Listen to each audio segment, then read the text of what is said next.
It's the Mixed Martial Arts Hour with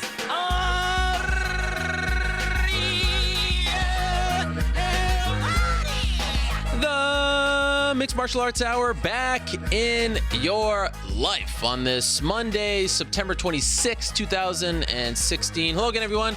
I'm Ariel Helwani back inside our New York City studio. Hope you had a wonderful weekend. It was a somewhat depressing, a very tragic one in the world of sports, in particular yesterday, with the horrible news that Miami Marlins pitcher Jose Fernandez passed away in a boating accident, and then later on that evening, Arnold Palmer, the iconic golfer, also passing away. So somewhat of a depressing time, a very, very sad time in the world of sports. In the world of mixed martial arts, it is as hectic and confusing and somewhat controversial and interesting as always. Another busy weekend in MMA, and I'm trying to be positive. I'm trying to be uplifting after those two pieces of news for various reasons, very, very depressing, and for different reasons as well. So let us celebrate MMA. Let us celebrate sports and why we love following and covering this stuff. In mixed martial arts on Friday, Invicta had a very solid show. Always an entertaining product, always a very solid product. Unfortunately, Roxanne Modafferi loses in her bid to become the flyweight champion. Jennifer Maia winning that fight, a fun fight, and Jinh Frey also losing via a somewhat controversial cut to Ayaka Hamasaki. So overall, though, an entertaining affair. And also on Saturday, we had the UFC in Brasilia. The big news last week, of course, was Cris Cyborg and her somewhat controversial, I guess you could say, weight cut. She broke the news on this show that she had to cut around 25 pounds between Monday and Friday. She made it, and then there was some controversy about the scale. Oh, the whole thing just gave me a big headache. In the end, she wins. She defeats Lena Landsberg via second round TKO. And Lena Landsberg coming out like somewhat of a folk hero in the sense that she walks into the fight with a big smile on her face. She leaves the fight with a big smile on her face. Lena Landsberg is a very admirable fighter. And I look forward to seeing how she does as a bantamweight, because clearly she should not be fighting at featherweight. And I also thought it was the whole thing was interesting. The way Cyborg got on the mic afterwards, we'll talk about all that, of course. Other notable things on Saturday night, Roy Nelson defeating Bigfoot Silva, a very bizarre ending. Talk about that as well between him and John McCarthy. Renan Barão looking somewhat ordinary at featherweight, defeating Phil Nover, and other things as well. So that happened on Saturday. Early Sunday morning, Rizin had an event which was very entertaining, and they've now booked Vanderlei Silva versus Mirko Cro Cop. So a ton going on, and on top of all of that, we have UFC 205. UFC now officially announcing 10 fights for that card. There's a press conference Tuesday afternoon at MSG, and we're expecting the main event to be done by then. Still a very fluid situation, and quite frankly, it's one that could change on a dime. We don't know what's going on. We do know that there have been 10 fights officially announced. There are 4 on the main card per the broadcast on Saturday. No sign of Weidman and or Romero on that full screen graphic on Saturday. No sign of Conor McGregor, Eddie Alvarez, and or Khabib Nurmagomedov. Hopefully around this time tomorrow, we'll have a lot more insight into those two situations, and who knows, maybe 1 or 2 more fights. So as I said, a lot going on in MMA. We have a stacked show, and we are going to be joined by royalty on this show in studio. How about that? Let me run down our lineup, and then we will get to our first guest of the day. At around 4 o'clock, we'll be joined by the UFC middleweight champion, Michael Bisping. He is less than 2 weeks away from defending his 185-pound title for the first time in Manchester at freaking 5 a.m. local time, which is crazy, but interesting to talk about. He's still in California, so we'll talk to Michael Bisping about that at 4 p.m., his big rematch against Dan Henderson for the middleweight title. 3:30, we'll talk to Tim Kennedy. He's fighting at UFC 205 against Rashad Evans. Talk to him about why he's coming back, why this fight, and more. At around 2:25, we're going to be joined by Tyron Woodley, the UFC welterweight Okay. The UFC welterweight champion is also on that UFC 205 card at Madison Square Garden. There's a lot going on. If you can't tell, there's a lot going on if you haven't noticed, but I'm focused.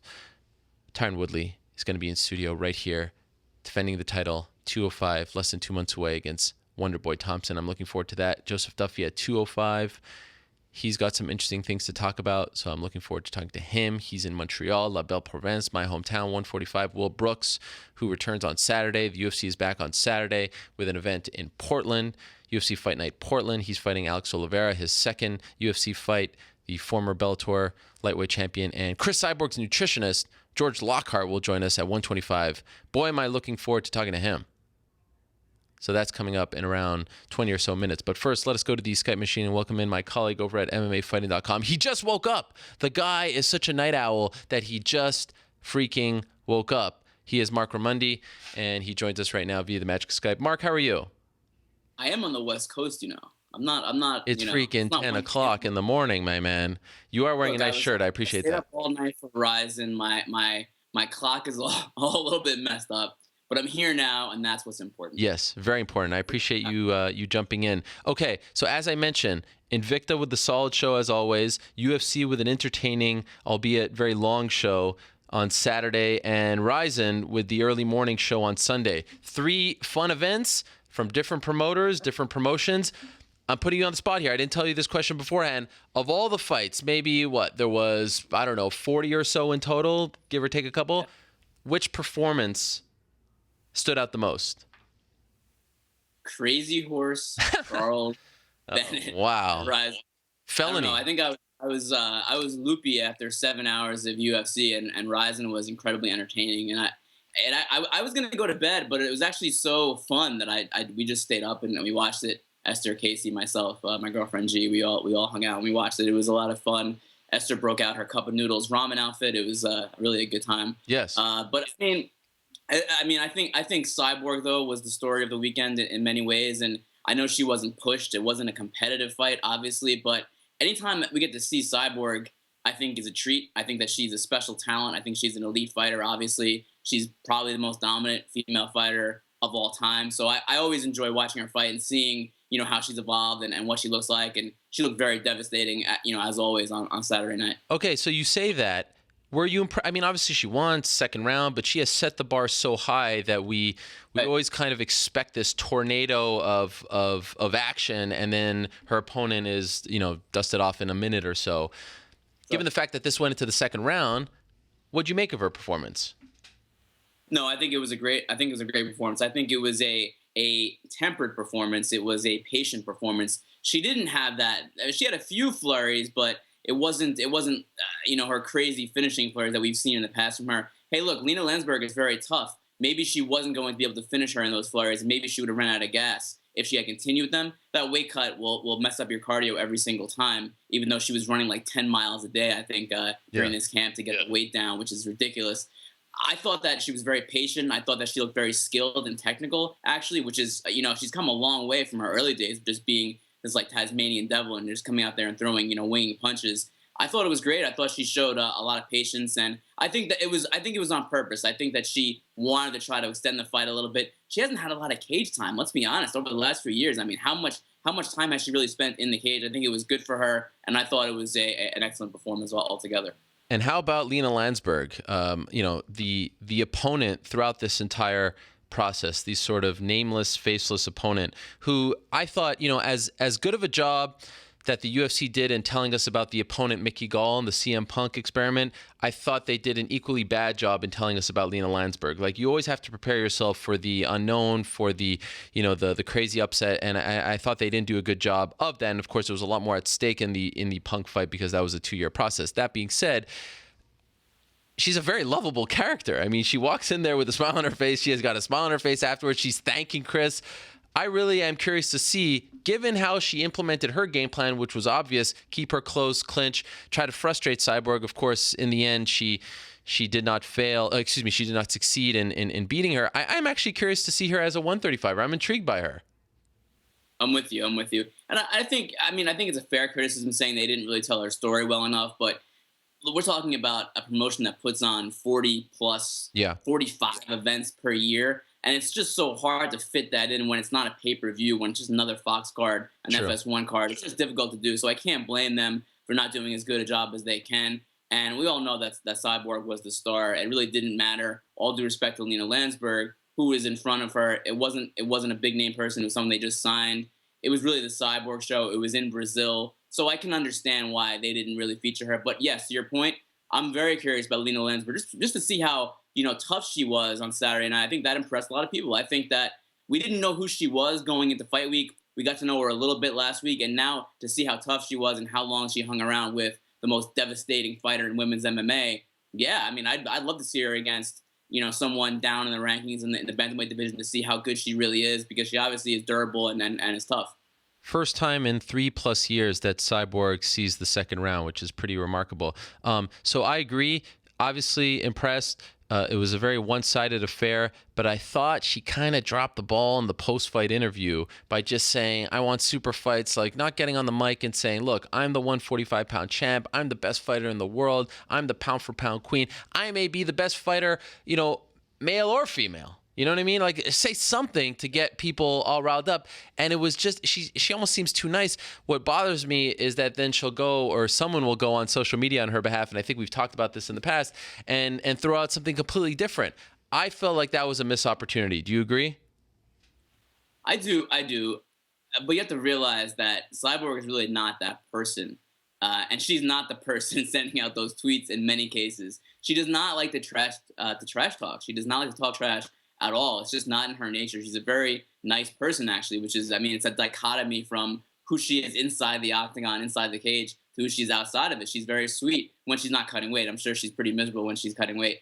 But yeah, I think that sweet or not, you have that pulpit. You have that opportunity after a fight to call someone out, to call out Ronda Rousey, to get fans interested in the next fight. And she wants super fights. She doesn't want to cut down to 140 for just any old person anymore, nor should she. So that was her chance to say, hey, I want this person at this weight next. Let's make it happen. She didn't do it.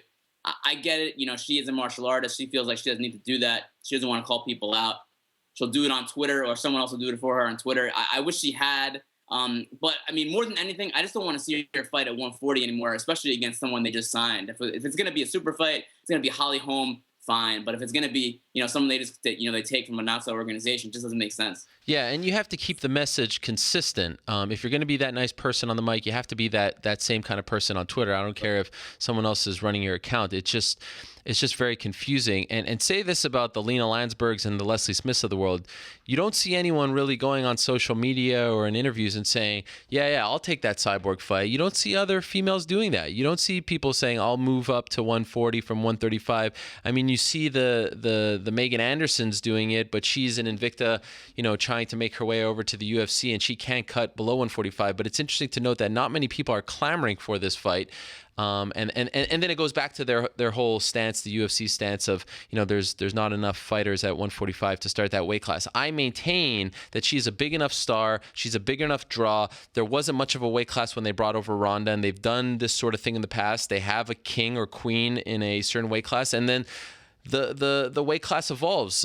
Joe Silva and Sean Shelby have told me this time and again. Their job as matchmakers over the years has not been to create champions, it's to create contenders. So now you have your champion, now get to work. What do you make of their insistence on not starting this weight class? You've got maybe the best fighter in the world there, waiting, willing to fight. And for some reason, they're saying, we don't want to create this new weight class, but you are creating a new weight class. It's 140. It's just a weight class that doesn't behoove her. It's a detriment to her. It makes, I try to figure out what the game plan is here, and I can't make sense of it. Can you? It made sense if she was continuing to try to get to 135. Let's test out 140 on the way to 135. Now that we know that that's not a possibility physically, there's just no reason for her to be fighting at 140 anymore. Again, like, it's a really big fight. If it's a fight where she's going to make a lot of money, then okay, fine. If she wants to do that to her body and she makes $1 million, God bless her. But if it's not one of those fights, if it's just another person out there, like Alina Landsberg, should not be at 140. I understand what the UFC is doing with the 145-pound division, because there really isn't a lot of talent there. And the talent is there for the most part. Cyborg has already beaten fairly easily. There's really not a lot of people who can challenge her in that weight class. Granted, women's bantamweight wasn't a very deep division either when the UFC started it, but it was deeper than what 145 is now. On the other hand, the thing about the UFC is that when they create weight classes, fighters will find those weight classes because that's where the money is, right? That's where the big leagues. If you want to get into the UFC, they don't have your weight class. All of a sudden, it opens up and it changes a lot of things, and it makes people go to those weight classes. And I think there may even be some 135ers who cut a lot of weight now who could possibly be 145ers. I don't think it's the worst idea. I understand why the UFC does it because they feel the matchmakers especially have a very good sporting sense of MMA, and they want to create full, robust, deep divisions. They don't want to just have a thin division with one champion and a few other names on it. That's not what they've done in the past. But this might be a special circumstance. This might be the way and the reason to do it. And last thing, weight classes were not created out of promotion and marketing reasons. They were created out of health reasons. And there's really no reason that Cyborg shouldn't be fighting at a more natural weight class from a health perspective. Right. I mean, 140 is just too brutal for her. And also, this isn't the past. I mean, even if they created a 145-pound division and they had her fighting 3 times a year, 2 times a year against people who are making their debut but who have climbed the ranks and saying Invicta, how is it any different than what we're seeing now? I mean, who knew who Lena Landsberg was? You know what I'm saying? So at least have her defend the title. And major props to John Anik for sort of editorializing a little bit and saying, I wish I had a belt to give you, because she certainly deserves that. And if you're not going to do that, and I know the original plan was to get her down to 140 twice and then 135, but it's very clear, and we'll talk to George Lockhart about this shortly, it's very clear she can't do that. You know, I actually think you're shooting yourself in the foot. You can actually market her better as a champion as opposed to these strange catchweight fights. And the sport has evolved to where you can get away with doing these, 145-pound title fights 2-3 times a year against these unknown fighters because, look, non-title fights are all the rage these days. Now, let me ask you about this. Roy Nelson, he defeats Bigfoot Silva, and then he gives Big John McCarthy this sort of tap in the butt via his leg and then flips him off. This reminded us all of the Jason High situation a couple years ago where he sort of shoved a referee after his loss to Rafael dos Anjos in Albuquerque. He was suspended a year by that commission and also cut from the UFC. Is this the same situation, the Roy Nelson situation? I think most people would agree Jason High didn't deserve to get cut, but given how they reacted to Jason, do you consider this the same? And if so, what do you think the UFC is going to do, if anything? I think it was a very similar circumstance. I mean, nothing is ever the same. It wasn't completely equal, but you can't really physically put your hands or your feet, in this case, on an official, on a referee. In any other sport, there would be some kind of punitive action taken against Roy Nelson, right? In any other sport, basketball, baseball, you can't put your hand on an official. I haven't seen anything from the UFC yet. Giovanni Decker, the head of UFC Brazil, said that they would let the commission take care of it. And according to what the commission has told our guy down in Brazil, Guilherme Cruz, they're not going to do anything unless Big John files a complaint. I have not heard from John at all since he got back from Brazil. So I don't know what the status is there. But I think that something needs to be done, right? I'm not saying, you ban Roy Nelson for life. Obviously not. You don't do that. But Jason High got a 1-year suspension from the New Mexico Commission. As you said, he got cut and banned by the UFC. I don't know if I highly doubt that the similar thing will happen to Roy Nelson, but there has to be some kind of action taken. If it's a 3-month suspension, if it's a small fine or whatever, but you can't just let fighters touch officials like that in that manner, and then flip them the bird and have them get off completely scot-free. You just can't do that. And let's be clear, Jason High did not deserve to get cut from the UFC, nor, in my opinion, did he deserve a 1-year suspension. I thought that was way too strict. He obviously, you look at the NBA, you look at MLB. I remember famously Magic Johnson, when he was coaching the Lakers for a brief period, bumped a referee and he was kicked out of the game. You can't touch the official. It's just a horrible precedent that you're setting if you're letting guys do that. And I like Roy Nelson a lot. I think he's a fantastic character and still a very, very, very good fighter. By us bringing this up, I see a lot of people say like, "Oh, you're snitching." No. They've done it once to Jason High, so we have to discuss it now. Jason High was unfairly punished, in my opinion, but he deserved some kind of punishment, a fine, a 3-6 months, whatever. And if I'm being honest, I do believe Roy Nelson deserves something here. You can't kick, nudge, tap the referee. You just can't, not in this kind of sport. And then to double down on that and flip him the bird, I thought that was uncalled for. I did not think that was a smart move by Roy Nelson.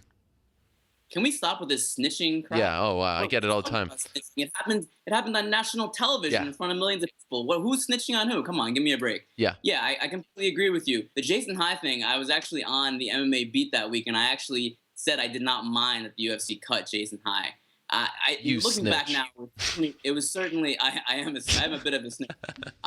Looking back now, it was not justified as I thought it was then. And this is something very similar. This is something that could have been taken care of with, a 3-month suspension. It's more of a slap on the wrist rather than a complete banning. That's just kind of silly. I mean, we have PED users who don't get that kind of suspension 1 year, and I don't think Roy Nelson should get that. But like you said, you can't do it. They got to give him something. And by the way, since when do you have to file a complaint to get any kind of a punitive action taken? Everyone saw it. It wasn't something that happened behind the scenes that someone has to complain about. It happened in the octagon after a fight for all to see. No Yeah. snitching. So there should be something done regardless of whether or not Big John wants to file a complaint about it. I think Carmelo Anthony once starred in a film called Stop Snitching, which was highly publicized, which is interesting that we're talking about that since today's New York Knicks Media Day. Let's end with UFC 205. 6 blocks away from here, Carmelo Anthony's home. How about that segue? Madison Square Garden. In around 29 hours from right now, there's going to be a UFC 205 press conference. If they don't announce Conor McGregor versus a broomstick, does this event fail to live up to the hype that we have been expecting, which is back in the day, I was looking at the interview archives.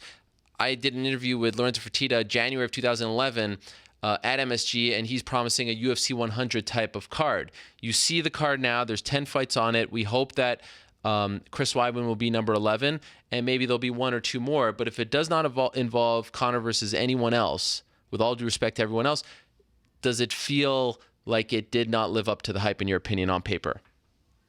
Look, this is a great card already.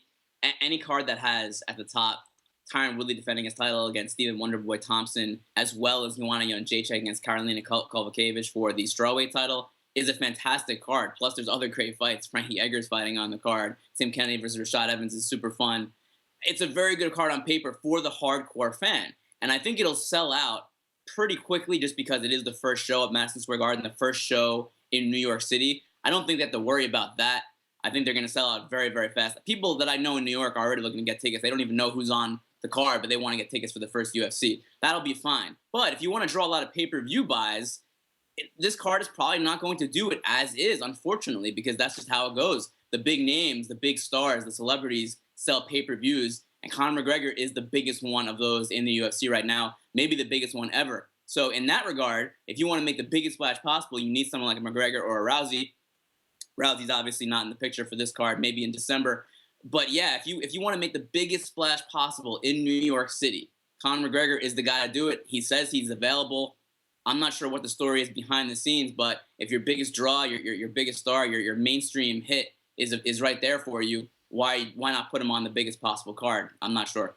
It is still a very fluid situation. All hope is not lost. I do suspect by the time the press conference happens, we'll know a lot more about Conor's situation, Weidman's situation, and travesty is a big word, but I think of anyone in the UFC, Weidman deserves to be on that card more so than anyone. And it's crazy to me, due to various circumstances, that as of right now, there is not a single Longo Serra fighter on the card.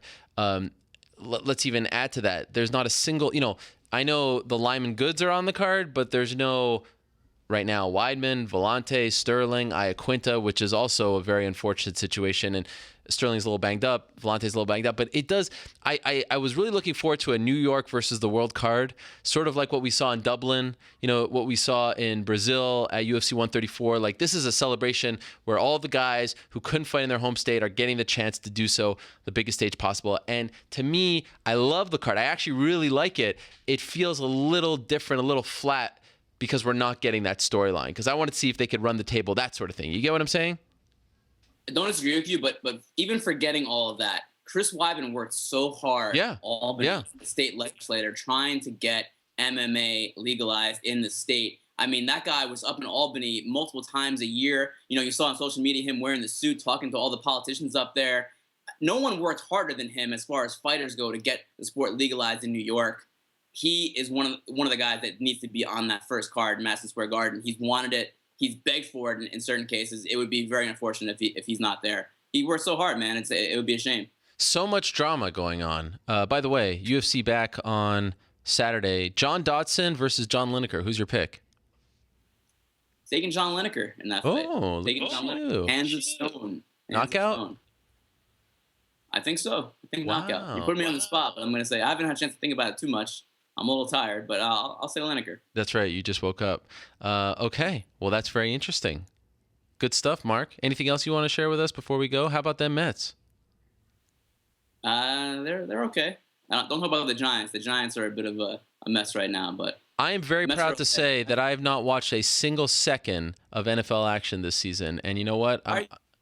I'm tired of it. It's just, I don't want anything to do with it. I really don't like it. I don't like what it represents. I don't like how people act all crazy. Yesterday I was walking around and people are in bars in the middle of a beautiful afternoon looking at their phone and my fantasy player did this and that. I mean, get a life. I don't like it. I don't like how the media, over covers it. There's a lot more interesting and important things happening in sports, let alone the world, to focus this much on a sport that, let's be honest, is too violent, it's barbaric. I mean, just let's not get started.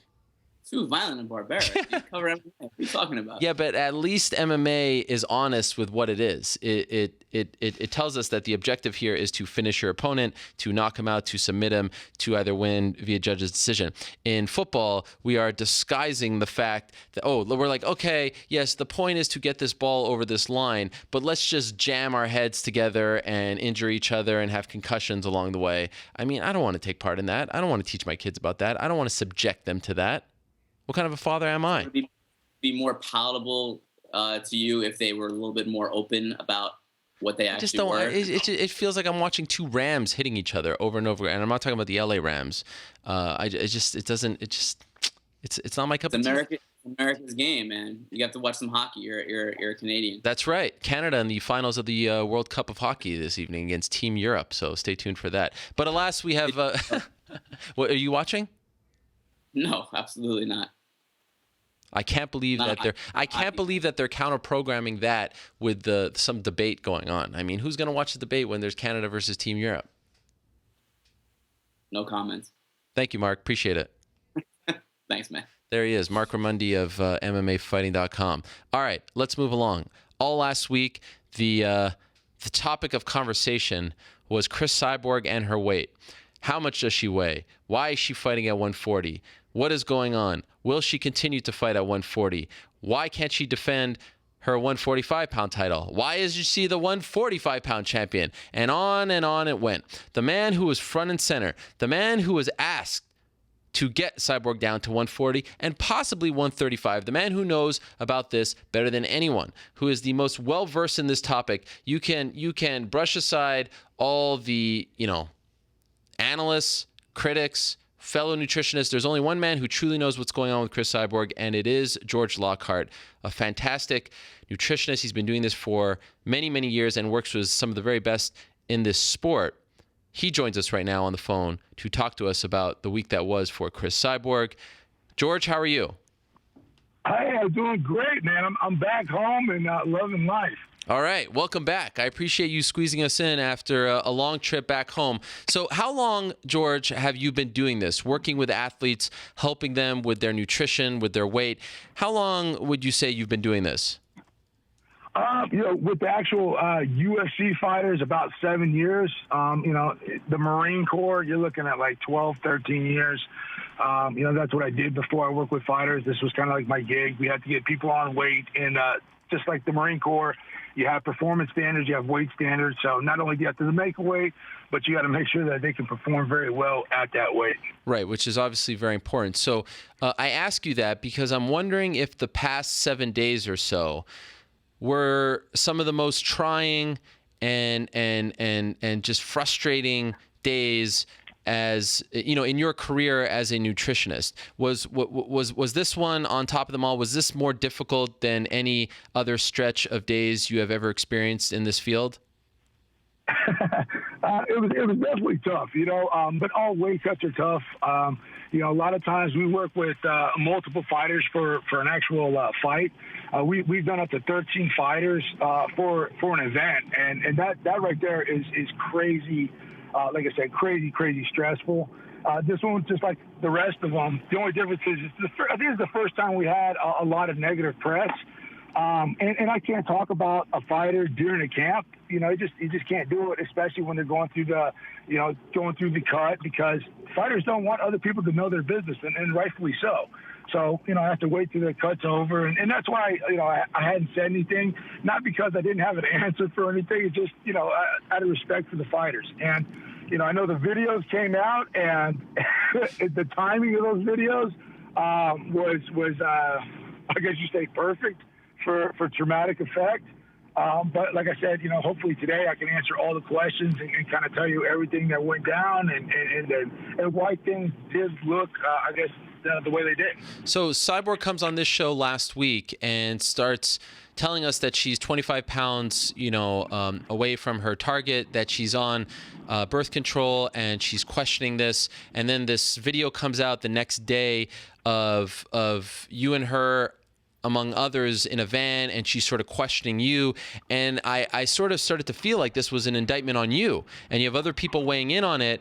And I'm wondering, with your resume, with your history, working with some of the best athletes in the world, and having them hit their weight and perform at their peak, did you start to feel like you were being attacked? Were you bothered by the things that she was saying, that they were putting out? Did you feel like it was unfair towards you? Like I said, I did get a lot of negative backlash, but God honest truth, I've always said this from day one, the health of a fighter is very important to me. I worked with Jeff Novitzky for a long time. It's awesome because I know, with working with him, that the health of the fighters is his number one goal. And over these past couple of years, he's trying to improve the whole process of weight cutting, because it can be very dangerous if you don't know what you're doing. And God honest truth, it was really cool because, you start seeing that people are paying attention to the weight cuts. They are seeing how dangerous they can be. And when you have people being like, what the heck, like this is dangerous for the girl, but the fact that they're actually caring about the well-being of the fighter, it tells us that he's doing his job, and everybody's doing their job. And if people didn't care, I'd probably be more bothered. The fact that it comes down on me, that's part of my job. That's why I get paid. But I do want to shine some light, with numbers and, okay, why was her weight so high, George? Yeah, go ahead. Explain to us. Why was it so high? So first off, one thing that I talked to people about, women and men are totally different. Men fluctuate a lot in weight in terms of, water, because men hold a lot more muscle than women. So their weight overnight, we call it floating. When they go to sleep, a lot of guys, I've had guys on fight week float 10 pounds. Literally, they go to bed, they wake up the next morning, they're 10 pounds lighter. And that has to do with the amount of muscle that they're holding, the amount of water that they're drinking, the whole water load thing. A lot of people have heard about that, but a lot of people don't actually understand the purpose behind it. With a woman, on the other hand, it's totally different. I have a scale of what I like to call true weight and then water weight. There's a lot of things that will make a woman hold water, and you look at this scale and you basically add or subtract numbers to it, and this will kind of give you, like I always say, stick with the numbers, and this will give you a true indicator of where you're at. For instance, if a woman is a very difficult anaerobic workout, anaerobic meaning without oxygen, let's say she has like a sparring session, or if she's lifting weights or whatever, and it's very intense, she's going to hold a lot of water. So you got anaerobic workouts, you have spicy foods. If they don't get a lot of sleep, they're going to hold water. If they're let's say having an excess amount of carbohydrates, excess amount of dietary fiber, you get numbers for each one of these. A big one is if a woman is during her cycle, right before she has her period, during the luteal phase of her cycle, she's going to hold a lot of water. And it's at this time You look at it, it's like, okay, she had an anaerobic workout. She did not sleep. She had a bunch of dietary fiber because you want to feed these people a lot of this fiber. Why? Because it's not adding calories, but it's helping with their satiety. It's going to help them feel full while they're cutting weight. You don't want them to feel like they're starving all the time. You look at these numbers, you say, okay, this is a +1, this is a +2, this is a +3. Oh, and then you hit your cycle. That's like a +10. And the amount of water that a woman will hold. You got women that will go, they'll go up 12 pounds, 13 pounds, and that's not abnormal. You include the amount of stress during a fight week. Again, they're going to hold water, and then the lack of sleep. During this time, Chris hit every one of them. So the number that you saw, there was days that she was a lot lighter, and then she goes up. If you have a woman that, let's say, she's eating the same amount of calories every single day, she's working out, and then her weight goes up, and you take a look at this, you're like, okay, she's on her cycle. That makes sense. You got to stick with the numbers. You got to stick with the truth. You got to stick with, it is a big faith thing. But once you know this and you've done this long enough, okay, this is just water weight. For somebody to gain a pound of actual weight, they'd have to eat an excess amount of 3,500 calories. And trust me, Chris isn't doing that. And she didn't do that. So her weight went up, and we had to look at all this. When you see the videos, Chris literally hit her period. Like, it was the next day, she literally hit her period. So you're talking about stress. She had not slept. She just flew in, which is also going to make you hold on to water. All these attributing factors. You get out of you get off the plane, and boom, you're like, holy crap, I'm 165. And this, for the average person, they're going to be like, oh, my God, there's no way I'm going to make weight. But with me, I'm like, stick with the numbers. This is what we have been weighing. It shot up. These are the reasons.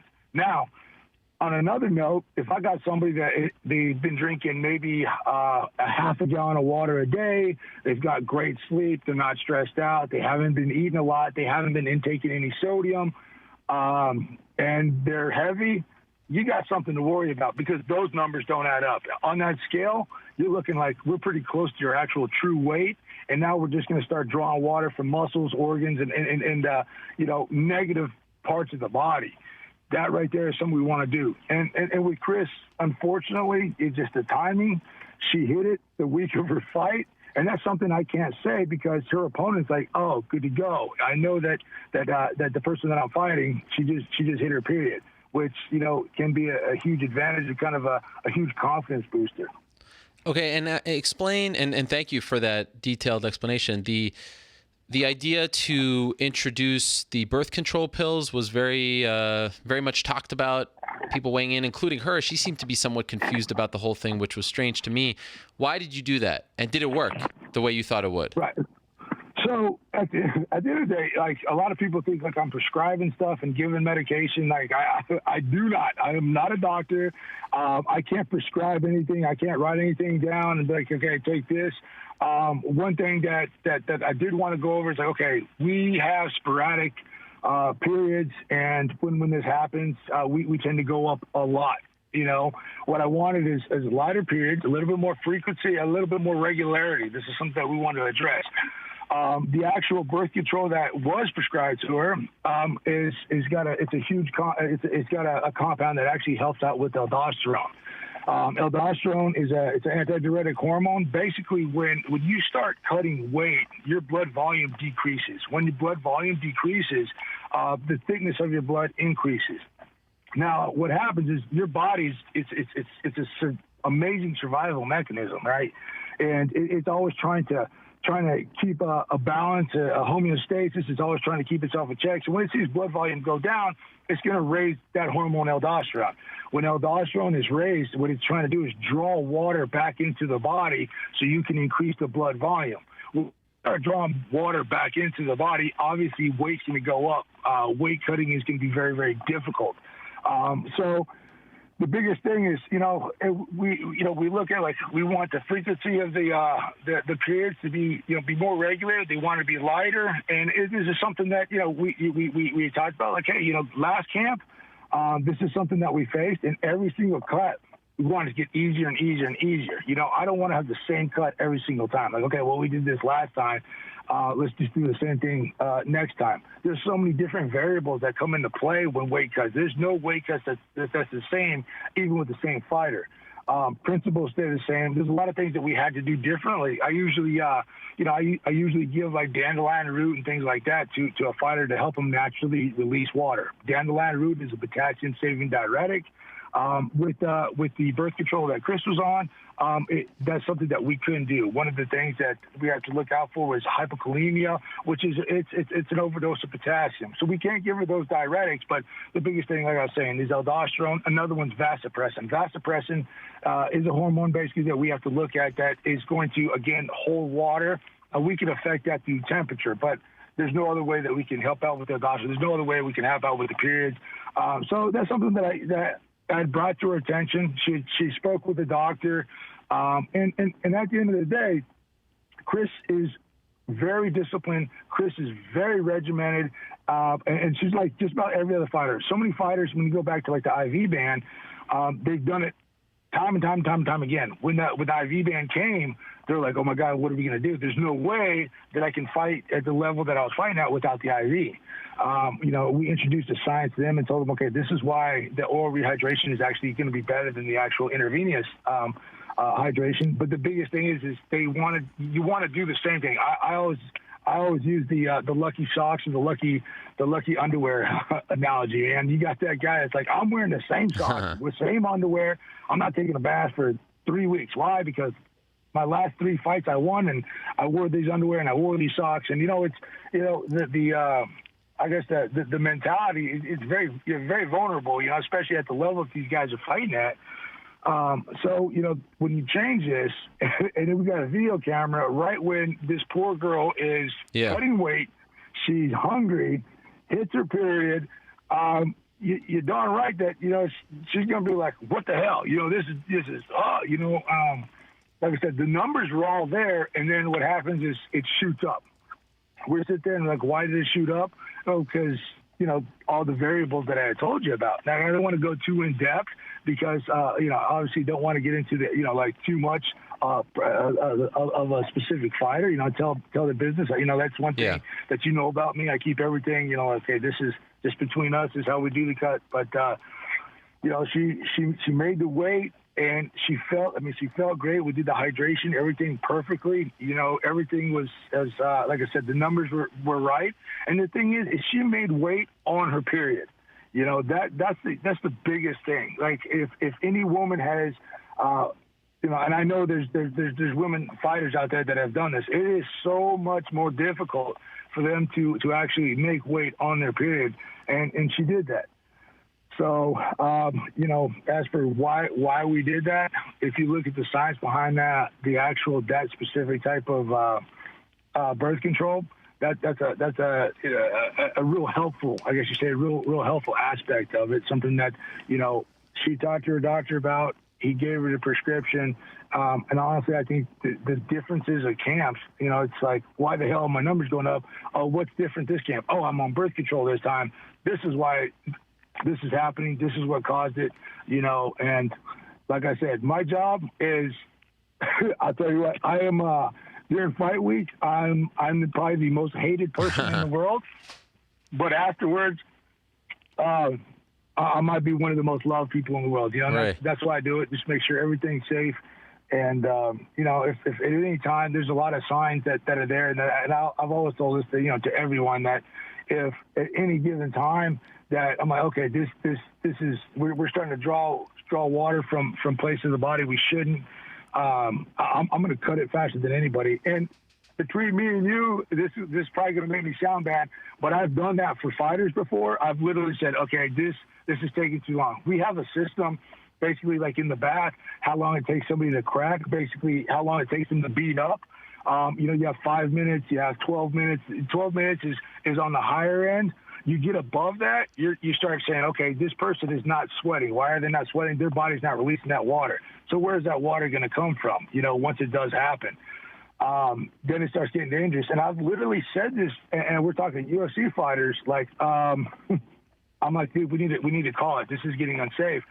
And UFC fighter being what they are, I can't make them do that. I Yeah. can call it, but I can't make them stop. And they made the weight, and that there it shows. Like, hey man, I'm not about like, oh yeah, none of my fighters have ever missed weight. Anytime I've ever went out, no fighter, if I've ever went out for them to actually make a weight cut, nobody's missed weight. But you're damn right, I don't care about that statistic. If somebody's going to miss weight because of their safety, and I'll call it in a heartbeat because, morally is one thing. Business-wise, you're like, okay, you missed weight, or, oh, they had to go to a freaking hospital. They had renal failure, kidney failure, all these other things. Man, I mean, that's bad for me. It's bad for the sport. It's bad for the UFC. Okay, 3 more relatively quick questions because we are running out of time. I want to get your take on it. Do you still support the idea of her fighting at 140 and even 135, or would you like her to stop doing that and fight at the more natural 145? Man, these questions, because you as well as I do, I got people on so many different ends of things. Yeah. In a perfect world, you got your perfect world where like nobody cuts weight, but everybody's always going to cut weight. And if you don't cut and somebody does, they're going to have a huge advantage. You know what I'm saying? Yeah. She made the 140. At the end of the day, it all comes down to her. If she says, her camp says, oh, we want to do 140, I will get her to 140. They say we'll go 145. I get that call. And that's it. And this is one thing. I always just stay in my lane, Ariel. I always stay in my lane because I have people be like, there's guys that I work with that I'm like, dude, you can go down a whole nother weight class. And I won't tell them that, because I want to stay in my lane. You want to fight at this weight? Good to go. I'm going to get you at that weight. I'm going to make you feel great. And that's it. Once I start getting out of that lane, that's when you start getting into trouble, Fair enough. I respect that. A video surfaced prior to her fight of her weighing in, and the scales seemed to say 141.5. Are you aware of this? And if so, why was she half a pound over the limit? So, from my understanding with the commission, that was allowed. Okay. And God honest truth, man, I'm going to get you down like any fighter knows. You see fighters I work with, they're going to be 146 on the dot. They're going to be 156 on the dot. I'm not going to make you cut any more weight than is absolutely necessary. And then that's exactly what we needed. So that's exactly what we got her down to.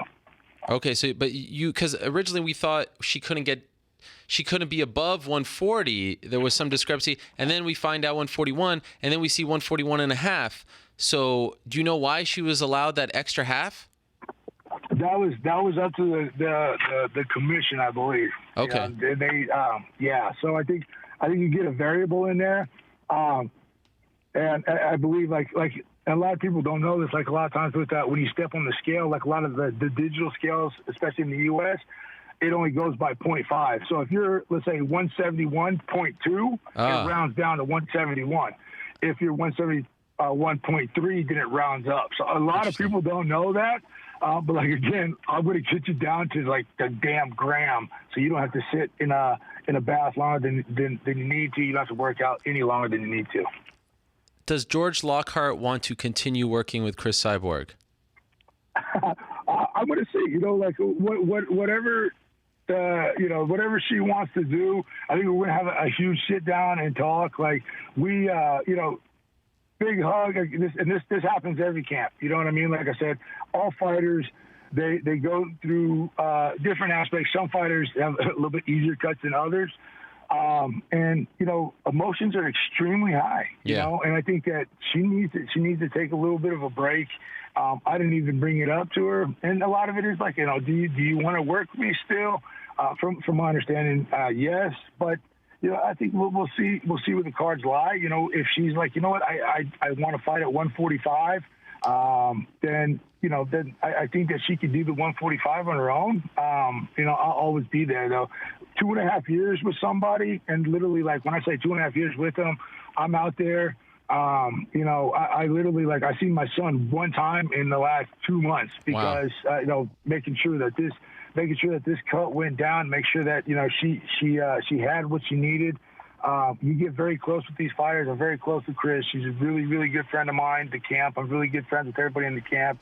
And like I said, I just want what's best for them. So, like I said, when she, I think she's taking a much needed vacation, and then I wasn't even going to bring it up. The last thing you want to do right after a fight is like, hey, so we're going to do the 140 thing again, or we're gonna, you're like, hey, enjoy your victory. You don't need to be thinking about this. But you ask me that in a couple months, and I'll give you a very solid answer. If I may, I just want to squeeze in one more, since your insight is so invaluable. Is it smart, since you work with Conor McGregor, for him to fight at 170? Then maybe we're talking 155, 145. Like, does he need to pick a weight class? Is it not good for his body to keep jumping around? A God honest truth, the way that Conor's built, working with a guy is so much freaking easier. And to tell you the truth, man, you saw what he weighed in at the fight. He weighed in, I believe, this last fight was like 169, 168. Most guys that I work with that go to 45, man, they walk around heavier than that. So okay. It's not going to be, it won't be an issue. I don't want to speak out of line, like I said, give too much information. But if he ever called me, he calls me and say, hey, George, I want to fight at 145. We get the job done. 155, definitely get the job done. Whatever, like I said, I'm here for my clients. And like I said, I stay in my lane. Oh, yeah. Well, one last thing. How much did she weigh on fight night, Cyborg? That I can't tell you. Oh, come on. Yeah, I know. I can't. Like, the fighter can tell you. There's one thing I will never say is the weights. Like, a lot of people be like, well, how much do they weigh right now? And that's one thing, like, fighters don't want to know. I've worked with some fighters, and they want people to think that they're heavier than they are. I've worked with other fighters. They want people to think that they're lighter than they are. So when I spit that out, they're like, what the hell, man? Fair enough. All right. I will leave it at that. No more extra questions, George. I appreciate it very much. I've gone way past the bell, as they say in fighting. Tremendous work. Thank you. For the record, I never doubted you. I knew she was in good hands. And once again, you prove why you are one of the very best in the business. So kudos to you, my friend. Thank you for coming on, and enjoy some time at home. Thanks so much, Ariel. I appreciate you having me on the show, brother. All right. Anytime. There he is, George Lockhart, stopping by. Fascinating stuff. Okay, let's move along. Another big weekend for the UFC. They're in beautiful Portland, Oregon, home of the Trailblazers. And Will Brooks is on that card. And there he is. He's fighting Cowboy Oliveira on Saturday. Will, how are you? I'm sorry for the delay. I appreciate your patience. Oh, no worries, man. It's all good. No worries. You were asking good questions. He had good answers. So, it's always educational to hear what a guy has to say when he's a nutrition. I could get some help from him too, Okay, cool. Well, thank you for that. After beating Ross Pearson and considering your place in Bellator coming into the UFC, what was your reaction when you were offered Cowboy Oliveira for your second fight?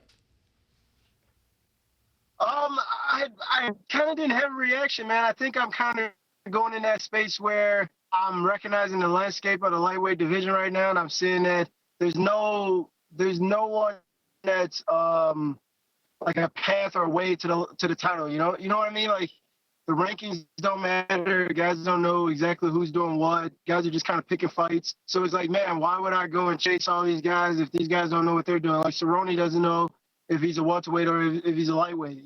Ferguson, he doesn't know if he wants to fight for a title, if he doesn't want to fight for a title. You know what I mean? All of them seem like they can't make up their minds. So I'm like, screw it, man.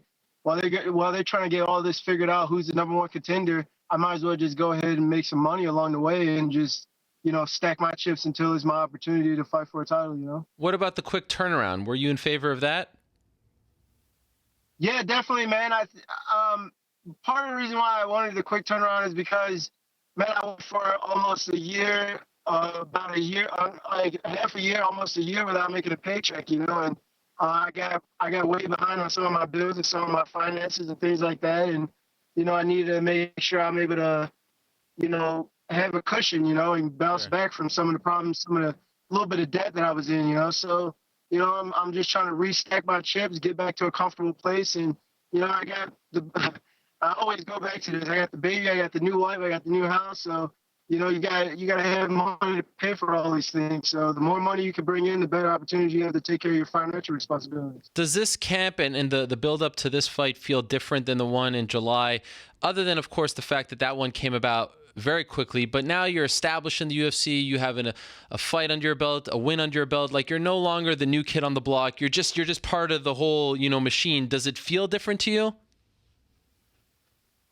No, because I still feel like I haven't done enough. I took a short notice fight, man, and it really didn't give me an opportunity to really prepare myself to go out there and put the best Ill Will Brooks out there that I could possibly put out. I went out there as Will Brooks, the athlete, the guy that's just going to flip that switch and just go out there and know how to compete and win a fight. And that kind of made me have to tone down a lot of things that I typically do in fights. So being able to have a full training camp, I actually consider this to be my UFC debut more than I did with Ross Pearson. Oh, wow. And by the way, I noticed you refer to yourself as Ill Will Brooks, but you recently changed your Twitter to Trill Will Brooks. What prompted the change, and what exactly does Trill mean, by the way? All right, so I'll start with the first question. I changed it just because I was walking around the house and I was just remixing things, like different sayings that people use and like different fight names of different fighters. And then I said, I don't know why, but I hear everybody saying Trill, and I'm assuming Trill means like you're supposed to be real, like you always real with everybody, like you're a real ass dude, something like that, whatever. So I was like, Trill Will Brooks, and I just started yelling that around the house. And I was just in this weird mood, so I just changed my name. It was like, whatever, bro. But, I think I'm Ill Will Brooks. But a lot of people seem like they like the Trill Will Brooks. But I don't know, man. Like, I feel like you can't really change your name. You can't really change your nickname because it's given to you. Yeah. But I was just messing around with it. We'll see what happens. The saga that is Will Brooks and his Twitter account over the last few years, I mean, it's constantly evolving. It's up and down. I will say, though, it's a much more consistent message now, and I do appreciate that, and I think it's representative of where you are in your life. You're so happy with your new wife and baby and house, and that's great to see. You were fired up last weekend, though, when your friend Dustin Poirier was knocked out by Michael Johnson. Is it fair to say that he's on your mind and you want that next? I mean, you were really coming at him. Yeah, no, I was definitely fired up. And, it sucks to see a teammate lose in that fashion. You never want to see a teammate lose. But overall, the reason why I was so fired up, because, and look, you win a fight. This is the fight business. The fight game is unforgiving at times, Some guys are going to win, some guys are going to lose. Michael Johnson won. He won, and good for him. But the way he carried himself after winning with the standing over Dustin and cussing him out the way he did and saying what he did, that right there, I feel like you never do that as a man. You always respect him as a man, because that guy that you just beat went in the gym every single day, made sacrifices, put in the time to deserve your respect, and showed up that day, stood across the cage from you and battled with you. And for you to stand over him and talk like the way he was talking, that's disrespectful. And as a man, I can't respect that. So yeah, he's on my radar, and I've come across him on other occasions, and he seems just like a real arrogant person to me. And I just don't like his demeanor. I don't like his attitude. And again, that example, what he did in the cage, just kind of put me over the top. So yeah, after this fight, I definitely will be looking for Michael Johnson. And I'll make that clear as day to everybody, every chance I get. Good man.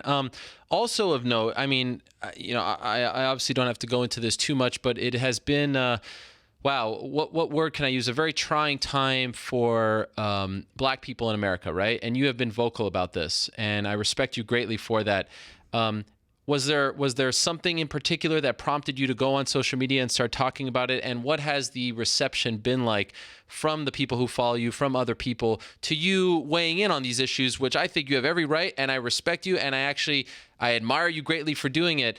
And I echo everything you say, and I think it's high time that more people in high profile situations talk about this, and we're starting to see that from a lot of athletes in different sports. But what prompted this, and what has the reception been like to your posts, your messages?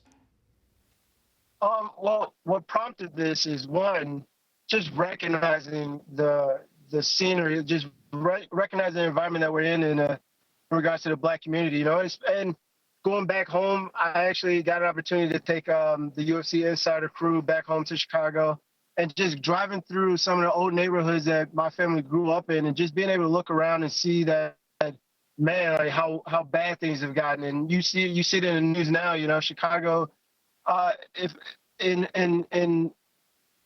my opinion, Chicago is dying right now.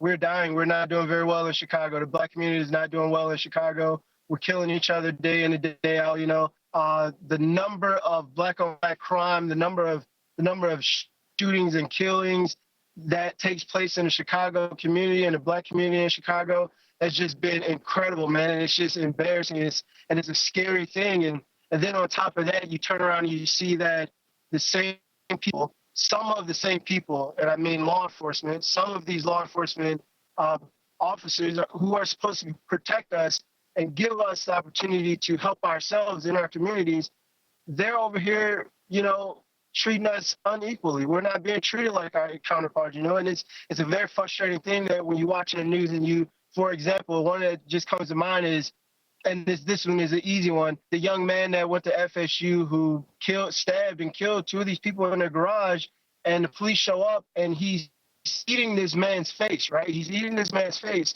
and this young white male ends up being taken into custody alive. But when you see anything in the news when it has to do with African-American male dealing with the law enforcement, regardless if he's cooperating, listening to the police, blah, blah, blah, we're still being shot and killed in the street. It's bottom line it. We're being shot and killed. We're not getting the same treatment. We're not getting that equal justice, and it's unfortunate. Now, am I saying every single black man that is getting pulled over by the police is an innocent man that is not doing anything wrong? I'm not saying that, but at the same time, there are white men that are doing bad things that are still being taken into custody and alive. When there's African-American men that are doing bad things, but in a heartbeat are being shot down and killed, or a black man that is raising his hands, that is clear as day on video, raising his hands in the air, putting his hands on his car and being shot dead after being tasered. One, he's being tasered, and then you pull out your weapon and you shoot him down in the middle of the street. It's just a really upsetting and depressing thing to see what's happening in our society right now. And I'm just fired up, and I feel like we need to start being honest about. I said all policemen and policewomen are bad guys. I'm not saying all cops are bad, but there are some cops that are making good cops look bad. And until we can all just come together and say, listen, this cannot be a white and black thing. This cannot be a majority thing anymore. This has to be people just take responsibility for each other's actions and holding each other accountable. And that means good cops coming out and saying that this cop was wrong. He was wrong for what he did. She was wrong for what she did. Or even black people, we have to start saying that, look, that black man may have done something wrong. Does that justify him being shot? But we have to recognize when it's wrong to, pull the race card, pull that. But right now it's just very difficult in the black community, and it's how do you find answers? We're trying to find answers. Nobody's giving answers. So then you have people who are, upset, angry, getting aggressive. Desperation turns into anger. Anger turns into violence. And then you have riots in Charlotte, violence breaking out in riots and protests that turns into violence. And it's a very difficult time for everyone right now. And sorry I got all long-winded, man. I'm sorry. I appreciate that. Do you feel like a target in your day-to-day life? Like, do you feel like you're in danger at times? Look, I'll be honest, and I'm sure people are going to hear this and think, oh, he's just being dramatic because this is the times and everything that's going on. But look, man, like I'm an African-American man. There are times where I'm in my vehicle. If I drive by, I'm an African-American man. I have no record. I've never been arrested for anything serious. I have no police record, no nothing, right?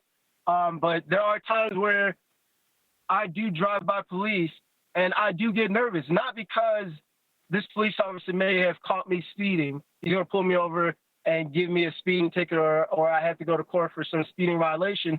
But I am nervous because I don't know if I'm getting that one police officer that is properly trained, that one police officer that is not going to be aggressive when he notices that I'm a bigger male, and it typically sounds like sometimes we get into this stereotyping of if it's a bigger black male, like they're aggressive, So it's one of those things where it's 50-50. It feels like, am I going to get that one cop that's he's just not so tolerant of people of my skin color, or am I going to get that one cop that's understanding and that's going to write my ticket and we're going to be polite and cordial and going about our business?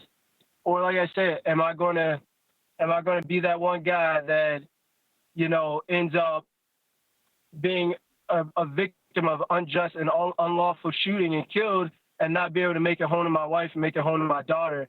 This is something I think of, man. This is a problem, and this is not something new. This is something I've dealt with throughout my life. Throughout my entire life, I've been stereotyped or put in situations. I've been pulled over multiple times because I look like I fit the description of someone else that they were looking for. You know what I'm saying? Like situations like that. Or I've been pulled over. My wife, I'm about to say fiance. My wife, who is a white woman, has been pulled over because she has me and my youngest brother in her car. I'm not driving. My youngest brother is not driving. My white wife, now wife, is driving his car, but he pulls us over. He does not ask my wife for her license or her ID. He asked me and my little brother for our information. Huh. You see what I'm saying? Wow. I've dealt with this type of thing my entire life, so this is something that I do think about. It is a nervous thing when let's put it like this. The one time where I felt 100% comfortable is when I have my wife in the car with me. Yeah. Let's leave it like that. Crazy. You know what I'm saying? Yeah. That's the time I feel comfortable. Wow. I mean, what a situation. And again, I do commend you for speaking up and sort of not being afraid to do so. Quickly switching gears, why did so many of your colleagues in the UFC, if you want to call them that, fellow fighters, if you will, get it wrong as it pertains to CM Punk? Why were you one of the few who seemed to understand his worth and value while so many others didn't get it? I don't know if I got it as far as seeing his worth or value. I got it as a guy trying to do something that he wanted to do. I can't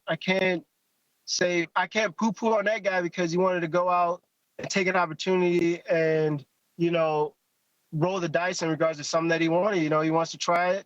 And I see it like this. Okay, so if you want to be at the top of the whatever field of work that you're in, if you want to be number one, you want to be the CEO of your company, do you really want to go through working your way up from the bottom, if you switch careers, do we really want to start out and be working at McDonald's and be the guy at the cashier? You want to end up trying to be the manager at some point. But now if you don't have to do all that extra work of going through fighting amateur fights, going through fighting pro fights outside of the UFC, if you could just have an opportunity to go right into the UFC and fight at the top level right away, then hell, everybody would do it. Everybody would do it. And he got the opportunity to do that. So why am I mad at him because he was able to skip past all the other stuff and just jump right in there and do his thing, win or lose? I give credit to that guy. I respect him because it takes a lot of guts and a lot of courage to drop what you're doing in pro wrestling or anything else to turn over and want to come and do what we do in the cage and risk really your life, your health, especially at his age. And you have to respect the man for that. That's where I was coming from. I respect the man for that, and the money that he made is the money that he made. I have no time to worry about the money he made. I've got to worry about the money that I can make to get to my money. Yeah. He made his lane. He did it on his own. He made his lane. He got his money from what he's done to build himself up. Now it's my turn to build myself up, create my own lane, and get my $500,000, get my $1 million. You know what I'm saying? So I don't have time to worry about what everybody else is doing. Last quick thing, any sign of the champ, Joanna Jędrzejczyk at ATT? I hear she's the newest member of the team. Yeah, she's been around, man. She's been around working hard, man. It's incredible having her in the gym. It's always good to have workhorses like that, man, since she's only been here for maybe a week now. But, man, that chick works hard. She made me question, am I working hard enough, Like, that chick, she's awesome, but it's always nice to have a really humble, respectful, hardworking individual in the gym like that, and it's really excited to have her around. Tremendous stuff as always. Well, this is one of the best compliments I could give you. You remind me from what the things that you say. You remind me of a young man named Tyron Woodley. Just the way you speak, the way you view your career. I don't know if anyone's told you that before, but that is one of the best compliments I could give another young fighter. Just you seem to get it, and I appreciate that so much from you, and today is no different. So kudos to you, my man, and good luck on Saturday. We'll be watching. Thanks, man. I appreciate it. Take care. All right, there he is, Will Brooks stopping by. Big fight for him on Saturday against Cowboy Oliveira. That is in Portland, Oregon. The Moda Center, I believe it is, right? That's what it's called, where the Trailblazers play. Main event on Saturday on FS1 is John Lineker versus John Dodson, an important fight, if you will, in the bantamweight division. Our own Guilherme Cruz reminding me now, after the interview, that Alex Oliveira used to train at ATT. Thanks, Guilherme. Thanks. A little late, buddy. A little late. Anyway, let's move along. Let's go to Montreal now and welcome in the always popular, always great guest, Joseph Duffy, who joins us right now, I believe from the TriStar Gym. Is that correct, Joseph? That's right, Ariel. I'm sitting in the shop here. All right. How about that? Are there any Joseph Duffy kits behind you? There's not. What the heck? There's plenty. So we've got a bit of Anderson Silva, Chris Weidman. They're not popular enough. That is insulting to me. I don't know about to you, but come on. We got to get the whole TriStar crew there. I want an Arnold Allen kit. I want a Joanne Calderwood kit. GSP, maybe Rory McDonald is on sale, but you get the point. Joseph, I appreciate you coming on. It was maybe 2 weeks ago that you spoke to, I believe, the 42.ie, and you told them that as of right now, you have been offered a fight on the Belfast card on November 19th, but with one fight left on your contract, the fight did not make sense to you, and you were sort of at a standstill with UFC. Is that an accurate characterization of your place at the time, and where do you stand now? Yeah, that's exactly right, Ariel. It started off, we had an offer to drop the existing contract and to start a new contract. But we didn't feel that the contract valued me as a fighter, to be honest. That's it. Like, I've had 4 fights in the UFC. I put on, all exciting fights I feel so far. 3 first-round finishes, and I just feel that the offer they made, didn't really suit what we're looking for or what we felt valued at. So when you said that to them, what was their reaction? It was pretty much, they came back and they said, we made a counter offer, and they pretty much said, take it or leave it. And they said, we'll be giving you a contract extension. So, that leaves me where I'm at now. My contract's been extended another 6 months. So, did you want to fight on the Belfast card? Yeah, of course. Belfast is only 3 hours from my home in Donegal, so fighting in Belfast would have made sense for me. And after the whole Dublin fiasco as well, it would have been nice to get that fight at home. But the opponent they offered, he's reasonably unknown. Very very good fighter, talented fighter. But I just felt that with it being the last fight of my contract, it didn't really make sense. And we offered, I said, I'm more than willing to fight top 10 guys. Whoever I fight in Ireland, I feel they're going to get a lot of publicity. As long as they accept our counter offer. But obviously, we're left here now with a contract extension. Do you mind sharing who this opponent was that was offered to you?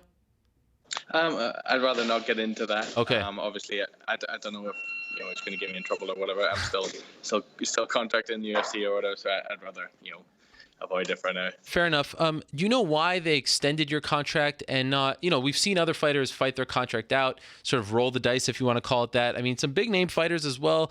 Benson Henderson, Matt Mitrione, Alistair Overeem, Rory McDonald. Why don't you just fight the Belfast fight and then cross the bridge when you get to it? Why is that not on the table? Well, it was on the table, but I felt that, it wasn't really, from a business point of view, it wasn't really a great move because, it was a tough fight. If the fight went well, then obviously I wouldn't have really got no props for that fight. And my stock wouldn't have risen too much. And if I lost that fight, it would have been a case of, oh, wow, So really, I was the one making all the risk. And, at least with the Poirier fight, I had a lot to gain. He was well ranked. He's been in the UFC a long time. I had something to gain from that fight. But this fight, I didn't really have nothing to gain and everything to lose. But to be clear, this fight, like the opportunity to fight out your contract is there, but you'd rather figure something out before you get to the end of your contract. Is that fair? Yeah, exactly. I want to get paid what I'm worth. Yeah. Or what I feel I'm worth. Obviously, with the whole Dublin thing, I'd done a full 10-week camp. I got pulled from the card. It wasn't a decision I made. It costs a lot of money, these camps. Your trainers, your manager, nutritionist, all this type of thing. And then obviously I left there, empty-handed. No payment or nothing, and then I had to get straight back into another camp. So like I feel we need to get to a point where we're a little bit more secure. Yeah. At the minute, it's just you're just living from fight to fight, and I think people are under illusion.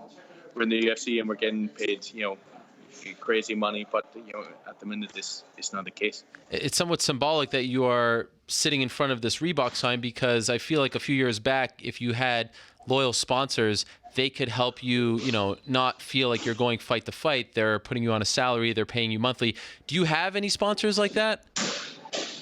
Yeah, my manager's got a few sponsors that obviously I'm very grateful and they help, but I'm out here living in Montreal, so it's not as cheap as it would be if I was back home. Okay. If I was back home, I'm living at home, sponsors, there's money in your pocket. It just it kind of keeps your bills down. Whereas obviously I moved away from home, I got rent to pay, I got everything else to pay. So it's not the case. So as of right now, is Belfast off the table? Yeah, Belfast off the table. My contract's been extended, and I'm just in the gym, just working hard and trying to improve. The opponent that you were offered, has he been booked against someone else? No, as far as I'm aware. Okay. I've only seen like a few fights announced, so I'm not sure. To tell you the truth, I haven't really seen much. So I'm not a big guy for social media anyway. So if he's been booked, then I haven't seen it. We're a little less than 2 months away. Are you holding out hope that they will revisit it and that you will end up on the card, or at this point, do you believe that won't happen? I believe it won't happen. That's kind of where we're at.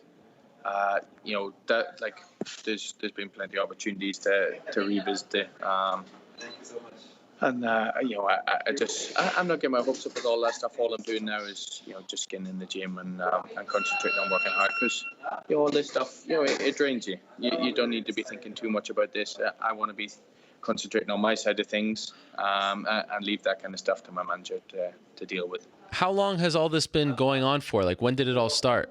I would say it started maybe a month ago now. Okay. A month ago, and obviously, it's been going on a while. So I still got one fight in my contract, and I assume that fight will probably take place next year now. And what is the game plan? Like, do you just sit back and wait for them to approach you? Do you how do you approach this now? Because it must feel weird. Like, you're in the gym, you're ready to go, but there's no light at the end of the tunnel. There's no fight to prepare for. So what's the game plan here? They just said to get in contact when I'm ready to fight. So all I'm going to do, I'm going to work hard in the gym, make some more improvements. I felt that 6 months I had off after the Poirier fight done me the world of good. So I'm under no stress with this one either. I feel I'll just do the same thing, and I'll go back and I just feel each time I spend a bit of time on my game, I'm getting closer to. I'm never far away from them top 10 fights. So, when them fight come, I want to be running through these guys also. Excuse me for asking, but I feel compelled to. Do you mind telling us what they offered you? Again, when it comes to contract, I'm not sure if we're allowed to disclose figures and so on. So, I don't want to go and screw myself when I'm still contract. But it wasn't a huge increase. It wasn't a huge increase. And, UFC are always pushing for exciting fights, people to finish. It's so difficult to get the big bonuses. Every time I go into fight, I'm always searching. I'm always chasing that 50G bonus. But, out of 4, I've had 1 so far. And, without them big bonuses, it's a big difference. Yeah. It's a big difference. And are you able to say if you were are you far off in terms of numbers, like what you countered? Is there a massive gap there, or do you feel like it's like, okay, we can sort of meet? Like, how would you describe it? Yeah, there's a big gap. Okay, all right. There's definitely a big gap. Obviously, I don't feel I'm a greedy person, but we're at the Premier Division of fighting at the minute, and what people think we're getting more again is is so far off the mark. We're one injury away from it all being over all the time, and at the minute, I just don't feel like I'm moving forward. In terms of financially, I feel that at least what we're doing here, I dedicate my whole life to this, and I feel if I don't make a stand now, then maybe I'm never going to get paid the money I feel I'm deserved, and eventually I'm going to come into this game and have to get a job. Do you want to test the market? Do you want to be a free agent? Yeah, I'm more than willing to. I wouldn't say I want to. I'm happy in the UFC. I feel I'm treated fairly. I've enjoyed working with them. So, but I feel that that's a position I'm in. At the minute, yes, I do. The offer they made me, there's no way I would accept that. Even if I lost my last fight, I wouldn't accept that. Wow. Contract. So, like, would you describe it as insulting? Like, were you shocked by this number? Yeah, it doesn't shock me. Obviously, it's a company. This company wants to make as much money as it can, and you can't blame them. That's the whole point. But I got a long time in the game yet, and I feel to get where I need to be, and I need to be a bit more financially secure, and I need to be able to invest in my training a little bit more, and to keep bringing in the people I want to bring in, and keep moving up levels. Financially, things need to change. It would be interesting if they said to you, okay, go out and see if you can get this, and if you can get this, if there's a market, then we'll talk, we'll match, etc. Has that been brought up? Like, if you feel like you're worth something, obviously that means that you think that you can get it. So why not see if it's out there? You sort of like let you go and then revisit it. Is that not a possibility? No. When you're in contract, you're not meant to be talking to other promotions. So, but I'm more than confident. What I'm looking for, I could get elsewhere. The recent sale, did that change your stance on how much you're worth?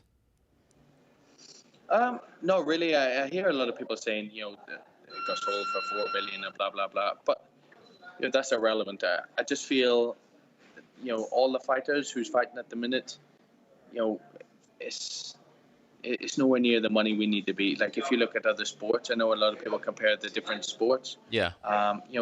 We're getting paid nowhere near them guys. But another thing, to tell you the truth, I was, I see some of the guys who's coming in, who's relatively inexperienced. Fighting guys, on their first contact who's not that experienced also, and getting paid far more. In fact, I think Sage made 40 and 40, and I'm sure TJ only made 25 and 25 in his last fight, and TJ's, a former champion. So I think, if you don't make a stand, you're never going to get paid what you're worth. Yeah. Do you talk to the other fighters? Like, do you talk to the other guys at TriStar or other fighters you may know? And because there's so much secrecy involving the contracts, we don't know what, in other sports, as you may know, the NBA, NFL, we know what everyone makes. Do you ever talk to guys and try to compare and see where you're at to see if you're asking for the right thing? It must be tough. Yeah, without a doubt. You gotta keep an eye on the market and see what everyone's getting. But I think it's getting to the point that a lot of fighters are realizing, that we should be getting paid more. Like I said, I don't feel I'm a greedy person.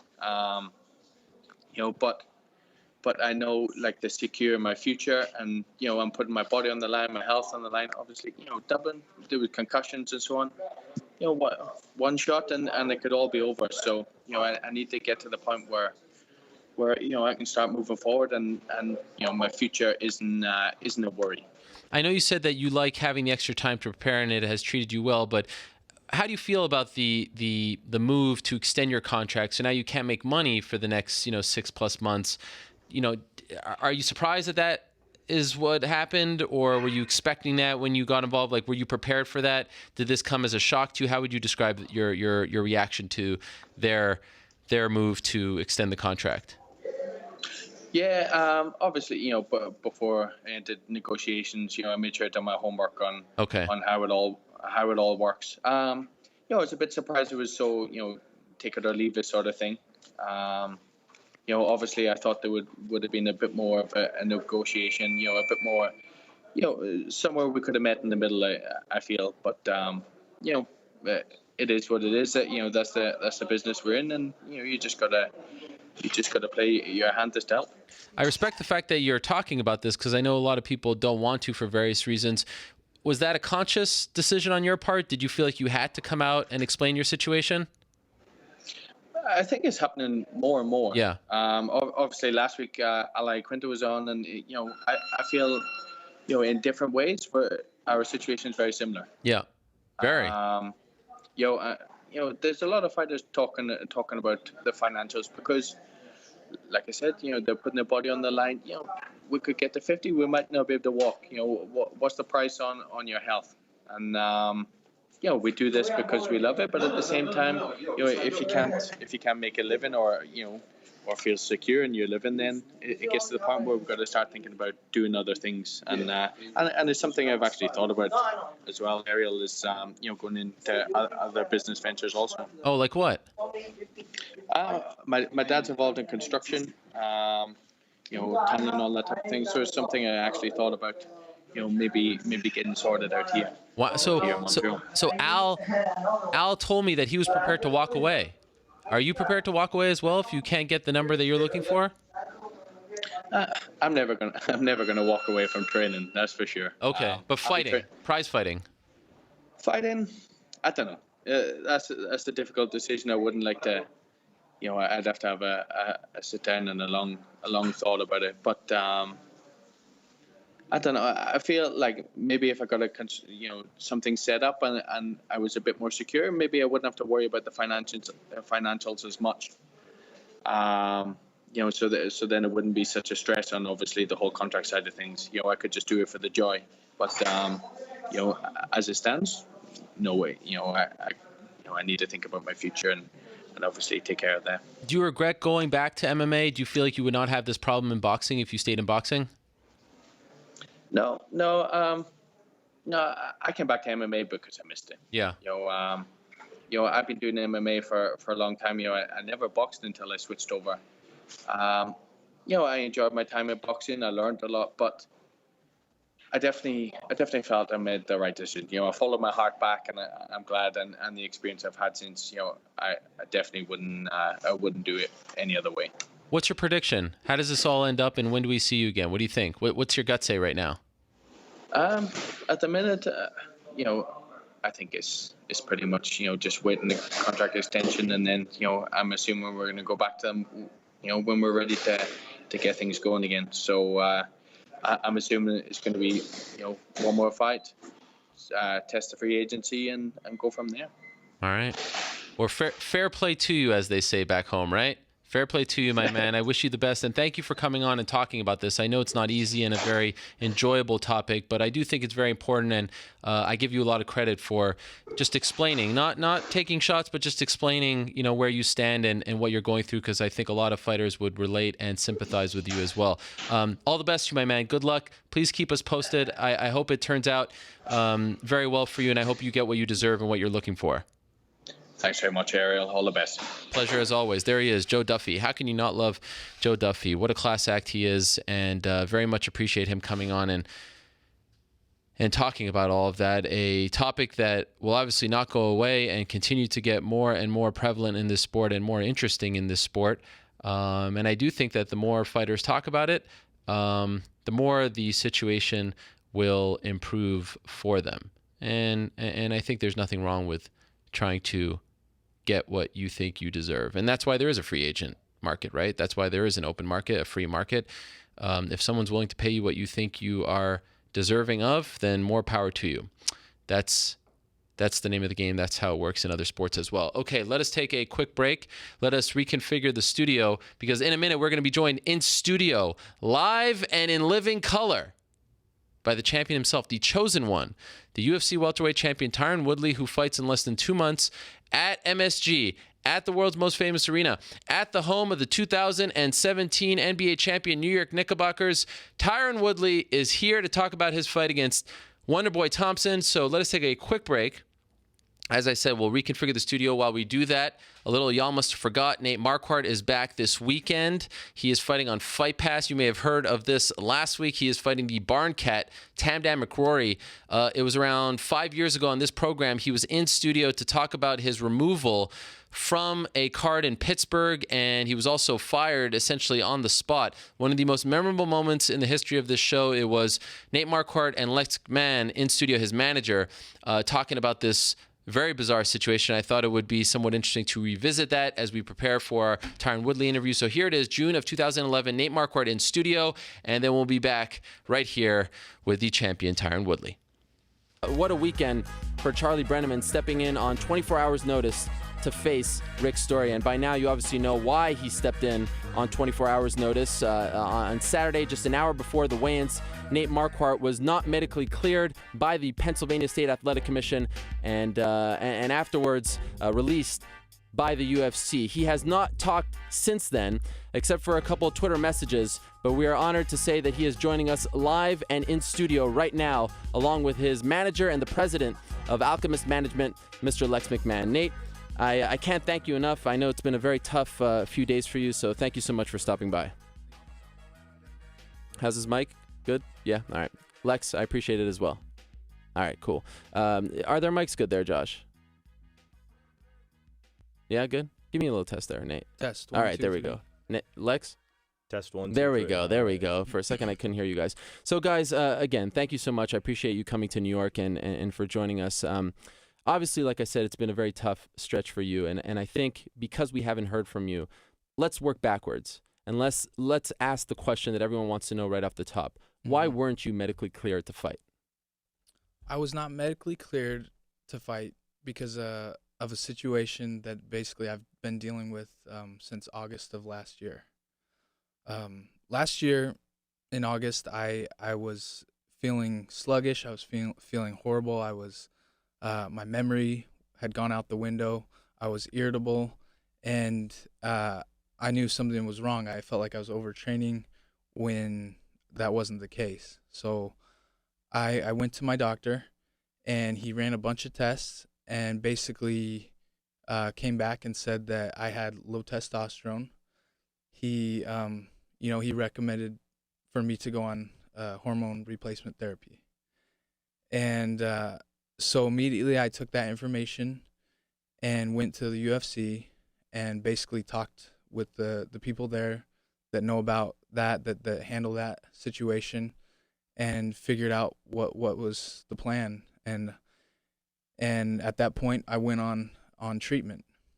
I was on treatment all the way through to the end of the year, to the first of this year. It was monitored and everything, and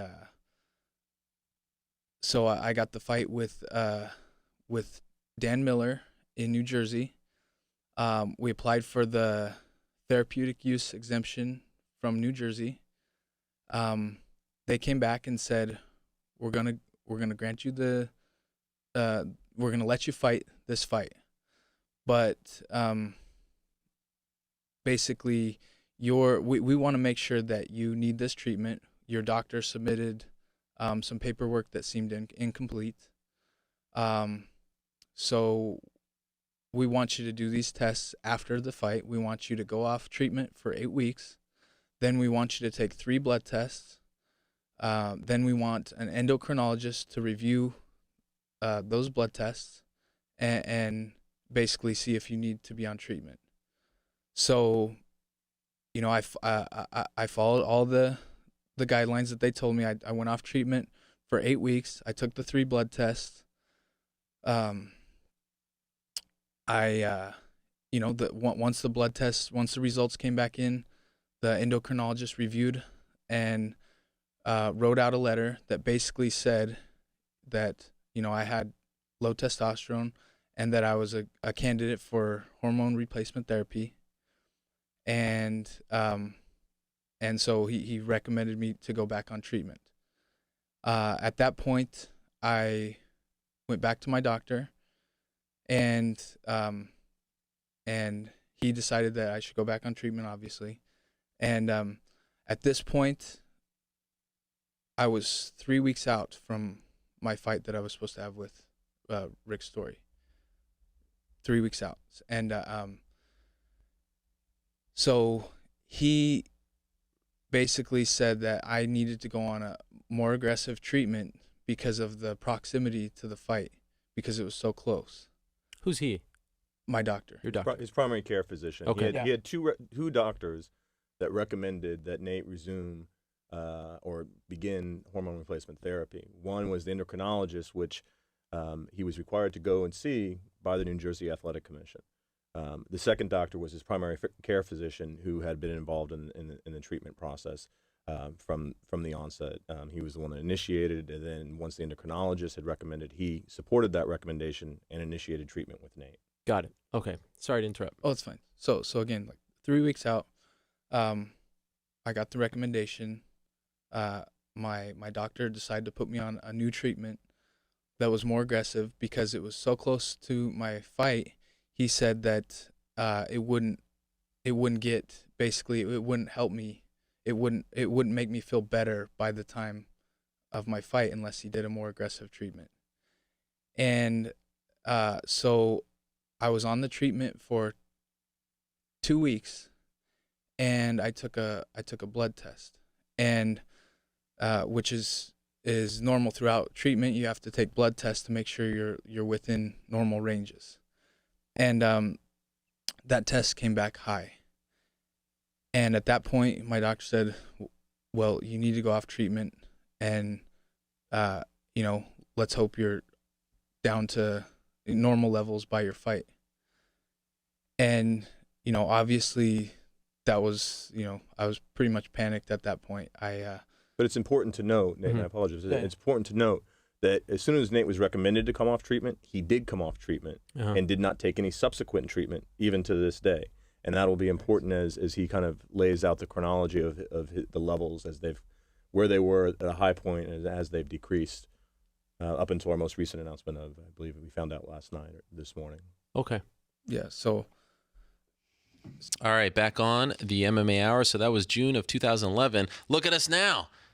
Joined in studio by the champ himself, Tyron Woodley. Wow. What an honor this is. Man, long time coming. Long time coming. You know what's funny? The guy in the back, New York Rick, says you are his favorite guest, and he's not here. This is like the third show that he's missed, and he's not. Where you at, brother? He's in Thailand. He's a slacker. But I thought it was fun. I texted him. I was like, "Your boy's coming in studio. You're not here. What an idiot." Thank you for coming. I appreciate it. I got some coffee too, so my levels might jump up. Oh, I like that. Yeah. I like that. Well, it was interesting that we were playing that Nate Marquardt interview, but we'll get to that stuff in a second. Dope. So here you are in New York because you're fighting at 205. Yeah. We're literally 6 blocks away from MSG. Has this sunk in? Like, you're not just fighting on any card, Vegas, whatever. This is freaking MSG. This is crazy historic. Because I just remember fighting in a bar where like cigarette smoke would be going in my nostril. The person on the side was drunk and they could have just grabbed my ankle if they wanted to.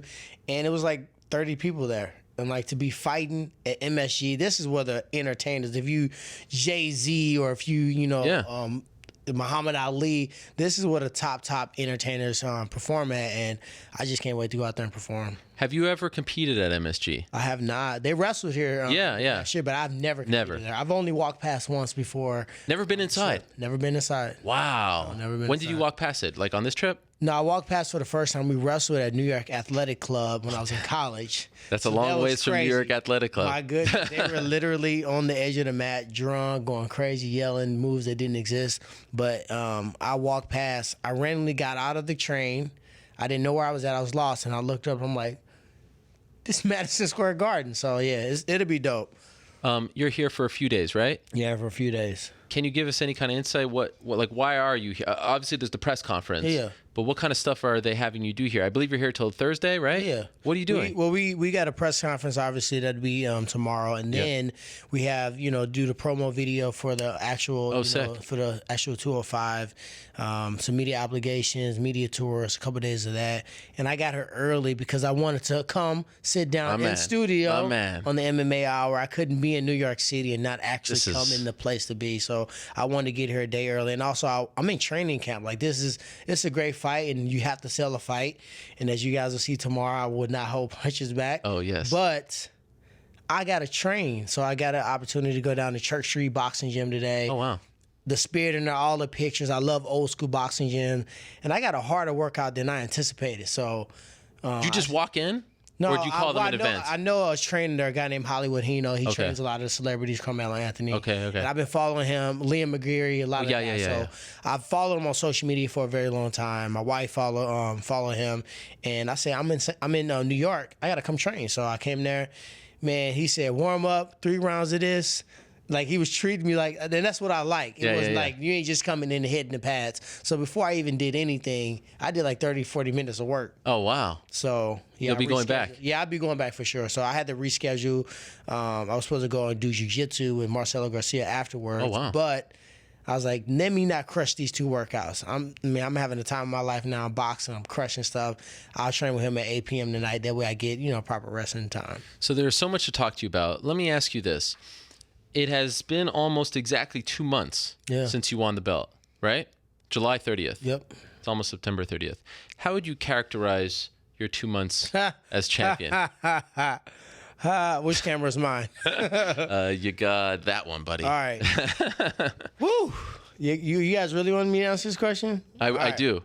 The honest answer is that when I was a young whippersnapper and I got into mixed martial arts, I knew I would be champion at some point. I know that sounds a little cocky, but I never got into the sport not to be the champion. This sport is too damn hard to put your body through this craziness. After I just finished a collegiate wrestling career, which is enough to make anybody not want to ever train again. So when I got into this, I had clear goals.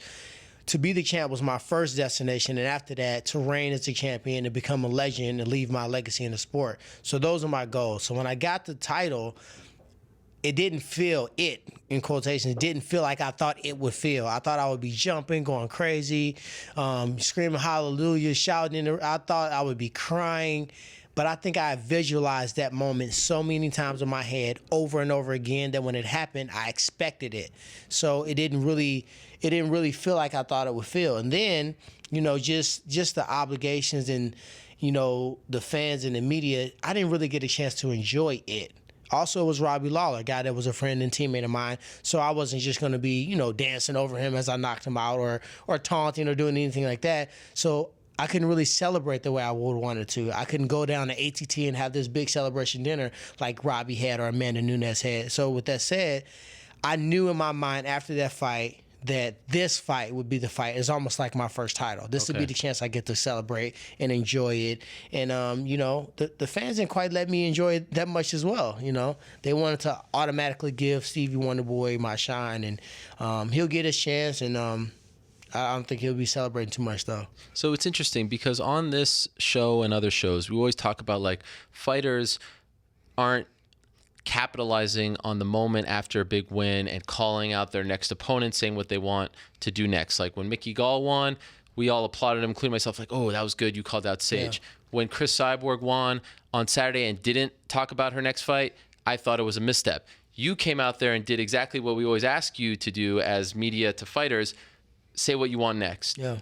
In hindsight, though, do you regret doing that? Because had you just won the belt and said, I'm so happy, I'm crying, this is the greatest day, I'll worry about next week, you could have had an opportunity to just, bask in the glory, as opposed to saying what you wanted and then getting that heat for being too outspoken, I guess. Do you get what I'm saying? 100% don't regret anything. All right. And I'm going to tell you why. One, that's my moment. So what I choose to do at that moment is up to me. Also, I don't feel like I'm obligated to share that moment with someone who hasn't earned that. Wonder Boy is a phenomenal fighter. I respect him as a martial artist. He's not a world champion. I'm the world champion. And that's what you have to understand, that I beat the fighter that's the fighter of the year with fights of the year. Him and Carlos Condit fight might still be the fight of the year, and it was the first fight of the year. It is, in my opinion, as of right now. So what I'm saying is that I'm not obligated, especially when somebody discarded me and discredited me and didn't give me a fighting chance in a fight and out of his own mouth. And that's why I love the Champ Camp, and that's why I love putting actual videos out, and they're dated. So when you say you prefer to fight this person, that means given an opportunity to pick, you choose to fight this person. And then after that, you go and say you think this person is going to defeat me. That's why you choose. So I don't feel obligated to be like, you know what, you the number one tender. You know, I'm ready to take you on. I didn't feel obligated. And I also went through before then, this is maybe 6 weeks before the fight. Okay. And I was like, I love when you guys count me out. I love when you guys start making future plans. Oh, yeah. They was talking about, hey, what do you think about Georges St-Pierre against Robbie? What do you think about Wonderboy against Robbie? What do you think about Nick Diaz? I said, I like that. But when I'm champion, don't let the conversation change. Let's continue those talks. Don't make the conversation when it's Robbie. Yeah. And then now I'm the champion, you don't know what the hell to do. Let's continue those talks. And that's why I went right to the point. And I was like, hey, no, remember you want to fight Robbie, right? You want to fight Robbie, not me. So that's who you can go ahead and fight. It wasn't that I didn't want to fight him. It's not that I didn't think he was a number one contender, but I fought that battle for so many years. I don't feel bad for you because I've had 3 number one contendership fights. In each fight, Carlos Condit, if he would have beat me, immediate title shot. Dana White said if Kelvin Gastelum would beat me, he was going to be a title shot. Roy McDonald got a title shot. So with that said, what is a number one contendership fight? What does that really mean? You know, we've seen in actuality, it's just really about timing. And I was fighting for the world title with perfect timing. I seized the moment. So now what I do with my moment is up to me. I hypothesized that, and I had no problem with anything you said. And I think it's great when fighters do that. I hypothesized that Nick Diaz was the problem, and he was the problem because if you would have came out and said, "This is great, but I'm not the champ unless I beat GSP, who never lost the belt. He's the man. I want that fight. That's the money fight. Give me GSP. Give me GSP." I wonder if people would have been on board with that. But once Nick came into the discussion as well, and he hasn't won in almost 5 years or so, people were like, nah, man, no. And now you're just like trying to pick the money. Do you get what I'm saying? But think about it this way. When Nick Diaz, I'm going to paint an easy question for you fans and everybody. Yeah. When Nick Diaz comes back and fight and Georges St-Pierre comes back and fight, are there going to be big fights? Massive fights, right? Yeah. There's going to be big money involved. Yeah. So why in our sport should the champion of that division not want to partake in a big money fight? Absolutely. With 2 legendary top 10. Nick Diaz is forever a top 10 welterweight, no matter what you say. What he's done for the sport, the way he's carried himself, it's made people want to watch and enjoy him fight. Georges St-Pierre is the number 1, in my opinion, overall welterweight in the world. Mm-hmm. So these are not only money fights. They're money fights because I'm going to make a lot of money, but they're legacy fights as well. Was he off of a loss when he fought Anderson Silva? Yeah. Was he off of a loss when he fought Georges St-Pierre for a world title? Yeah. Did he possibly jump over Johnny Hendricks to get that title shot, who was a clear number 1 contender at that moment? He had to fight Carlos Condit on the same card after knocking out Kaman, after knocking out John Fitch, after beating Josh Koscheck. This story replays itself. So with that said, this man knows his history. Yeah, I know my history, and it's funny because you're watching Michael Bisping fighting Dan Henderson pretty soon. Yeah. You know, you're watching other guys who's actually have declined fights. I have not declined Wonderboy one time. The first time they offered me that fight, I accepted that fight. But it was not that Friday when I said it on UFC on Fox. So when the athlete knows that I'm fighting him, and you still charading around saying, oh, he's scared to fight me, that's why I made the statement why I didn't respect him, because you don't do that. This is like a violation of the martial art code. So you're saying when you came on the air a little over a week ago, Friday weigh-in before that show in Hidalgo, right? That's when you announced it. That fight had been signed, sealed, and delivered for quite some time, but Wonderboy was coming out and saying, hey, sign the contract, fight me, why are you ducking me, that sort of thing? Yeah, well, it wasn't signed, sealed, and delivered. Obviously, agreed? It was agreed for sure. He okay. agreed upon it, I agreed upon it. And that's really, all you're doing is waiting on the bout agreement at that point. Yeah. Obviously, it's a big fight. It's a world title fight. You want to look at all the fine print. You want to make sure your contract is what it is. And when those things are done, the fight is signed and sealed and delivered. But the fight was going to happen, and you knew that fight was going to happen. that's where I got an issue at. Okay. Like, you know what I mean? It's like, You think he was trying to play the victim or something? I think for the first time in his career, he's having a lot of fans on the side, and he's enjoying it. Okay. You know, he's enjoying the fans. they love him. They hate me. And, you know, it is what it is. You know, I've been on both sides. I've had, you know, when I fought Koscheck, people couldn't stand Koscheck. Yep. I had no issue with him, but people wanted me to knock him out so bad. And it's just our sport. People love I love watching Robbie Lawler fight. My family does. But people, like, that went to, like, you know, the Hooters or whatever to watch the fight, if they rooted for me, they said people were looking at them crazy. And then when he lost, they said these places were silent because they didn't expect me to come out there and win. So the thing about me is that fighters that have to fight me, they got the oldest damn footage on earth. What do you have to break me down? Like, think about it. You got me fighting Kelvin Gastelum. Yeah. And I basically chose to use speed, timing, and that's all I did that fight. I didn't try to knock him out. I didn't try to take his head out. And they hated when I said that.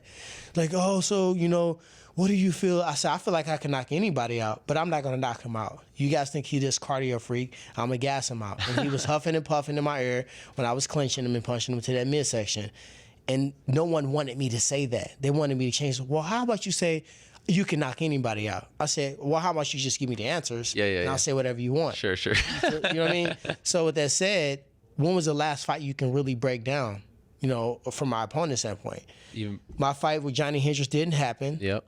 My fight with freaking Robbie Lawler was too fast to get any new techniques that I've been working on. And I think... Condit, yeah. I mean, but that Rory? Condit was a long time ago. Yeah, no. I it was like 2.5 years ago. But I've been training, you know, with Dean Thomas and Duke Rufus. They work so well together. They're beautiful minds when it comes to mixed martial arts. And it's just like this. It's like, how do these guys connect so well on fight philosophy and training? And they know me personally so well that they can just get the best out of me. What about a few weeks ago when Dana White says that that's the fight, and then you're on social media and say, I don't have any, you know. Well, I just thought I knew what was going on, but I just thought it was weird. It wasn't even towards Dana. It was to the fans, because I saw it from the fans first. Oh, really? I didn't see Dana's post because it didn't have my handle attached to it. Yeah. So the fans were like, oh my God, I'm so excited. It's official, finally. The number one contender getting a fight. And I'm like, hold on. I'm like, well, I haven't been offered the fight. I didn't agree upon the fight or the date.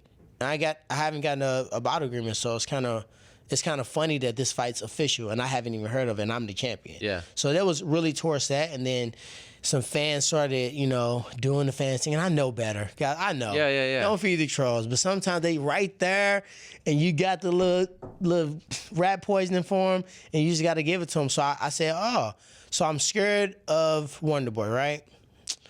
I'm running and I'm choosing fights. And I have chose fights. Just so happened to be Johnny Hendricks, Carlos Condit, Josh Koscheck, Robbie Lawler. How soon the they forget. Guys. Yeah, they forget.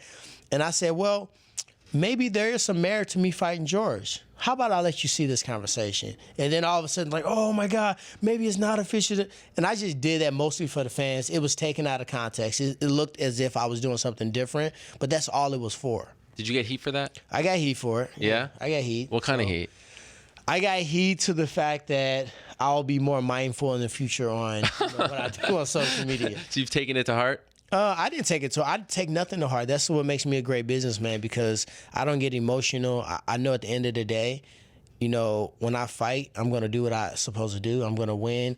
And the more I do that, the more you're going to not be able to deny me. Like, I might be like a Muhammad Ali, where he didn't get credit until after he, retired. And I'm not, for you fans, they're going to say, he's comparing himself to Muhammad Ali.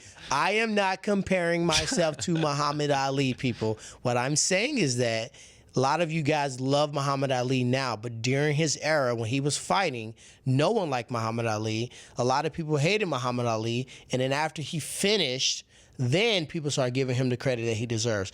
If that's the case with me, fine. But the people that train me, my family, my kids, my wife, my legacy, everything that I'm doing now, those supporters are instantly being rewarded because they've seen me broke, beat down, no money, getting cut short, and now I jump to the front of the line, and nobody likes it. And guess what? I'm sorry. I don't feel bad about it.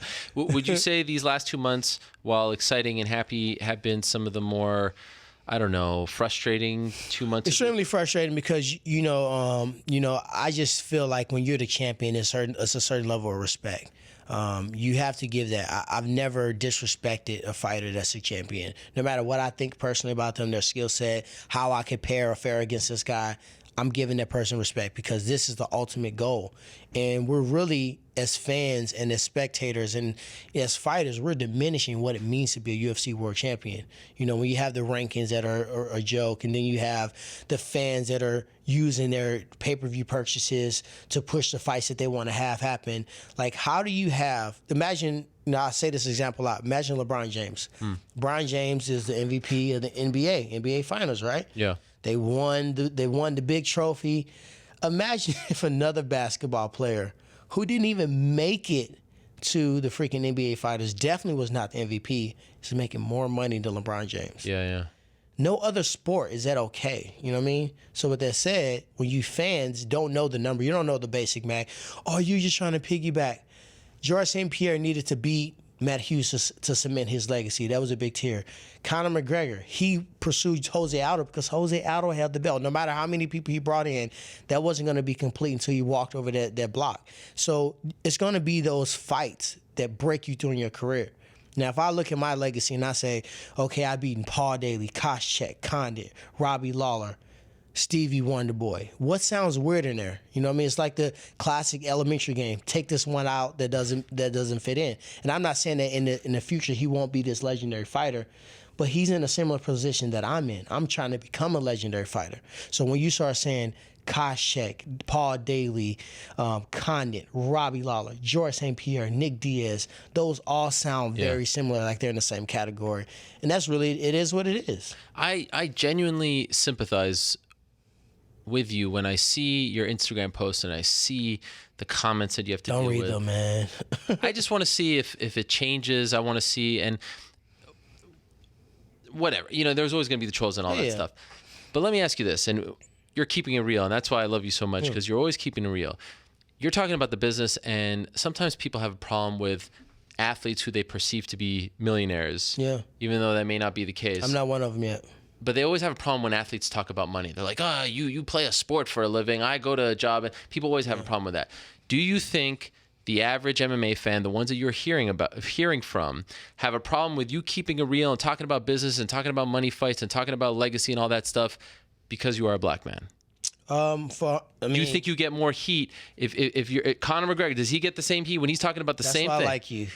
I'm just being honest because I've wondered this. I'm reading this book right now, and I can't disclose the book I'm reading, but I was told by a person to read this book, and in the first two opening pages, it talks about Patrick Ewing. Patrick Ewing was my favorite athlete of all time. Oh wow, that's my guy. Well, hey. Patrick, I got a Larry Johnson here. I don't have a Patrick, but Patrick Ewing, my favorite athlete of all time. This you gonna like the story? Okay, I can't wait. So Patrick Ewing was in a big negotiation for a big deal, and they were negotiating, going back and forth, and he got to the point where he felt he was valued at a different value, and the person just blurted out, "When's enough's enough? Like, when's enough money's enough money?" But it wasn't like, "Hey, you don't deserve this amount." It was that it was in a tone that, well, you're an African-American athlete, you're playing professional basketball, you're making money. Like, hey, don't you have it now? So it's like he took it really personal, and he should have. When people bring up race, they automatically want to call it race baiting, or what's her name? Overkill Hill. She posted something about the Angela. Great White Hope. I said, you said it, not me. Then now I'm on the feeds getting hit up about it. But at the end of the day, I don't know if we want to go in this direction, but the reason why race is an issue in our freaking society right now is because people want to sweep it underneath the rug. Yeah. The shit happens. Yeah. It's happening now. Yeah. Like, think about the person in Charlotte right now that was shot, and then all of a sudden these videos show a gun being dropped by the scene that wasn't there before. These things are happening. I'm not saying that it's 100%. Every African American is a bad person, or every police officer is a bad person, or every athlete that's an African American. Just even when I was studying for some of the Fox stuff, and then the way that some people address Derek Brunson, I had an issue with. He's this super athlete. Well, how about his mindset? How about his skill set? How about his work ethic? Let's not get into the point where we looking so hardly on how athletically superior he is. We forget about the time it took for him, the wrestling mindset, doing these practices in these workouts that really don't even make sense for you. Why do I have to run up this stadium with this 200-pound dude on my back? How the hell does that relate to a wrestling match? But it breaks you down mentally where you have a choice to quit every single day and you choose not to. So it wires you different. That's why you see the wrestlers having so much success in MMA. MMA is easy to us because wrestling was freaking the hardest thing you can ever expect. Yeah. So when you look at that, the same thing that I might say has been done many, many times by other non-African-American athletes, and it's been okay. Yeah. Michael Bisping's fighting the number 12 to 13 guy. I love Dan Henderson. You know, he's done a crap load for my career. He was my first sponsor with Clinch Gear. Yeah, I love Dan Henderson. I've trained with him.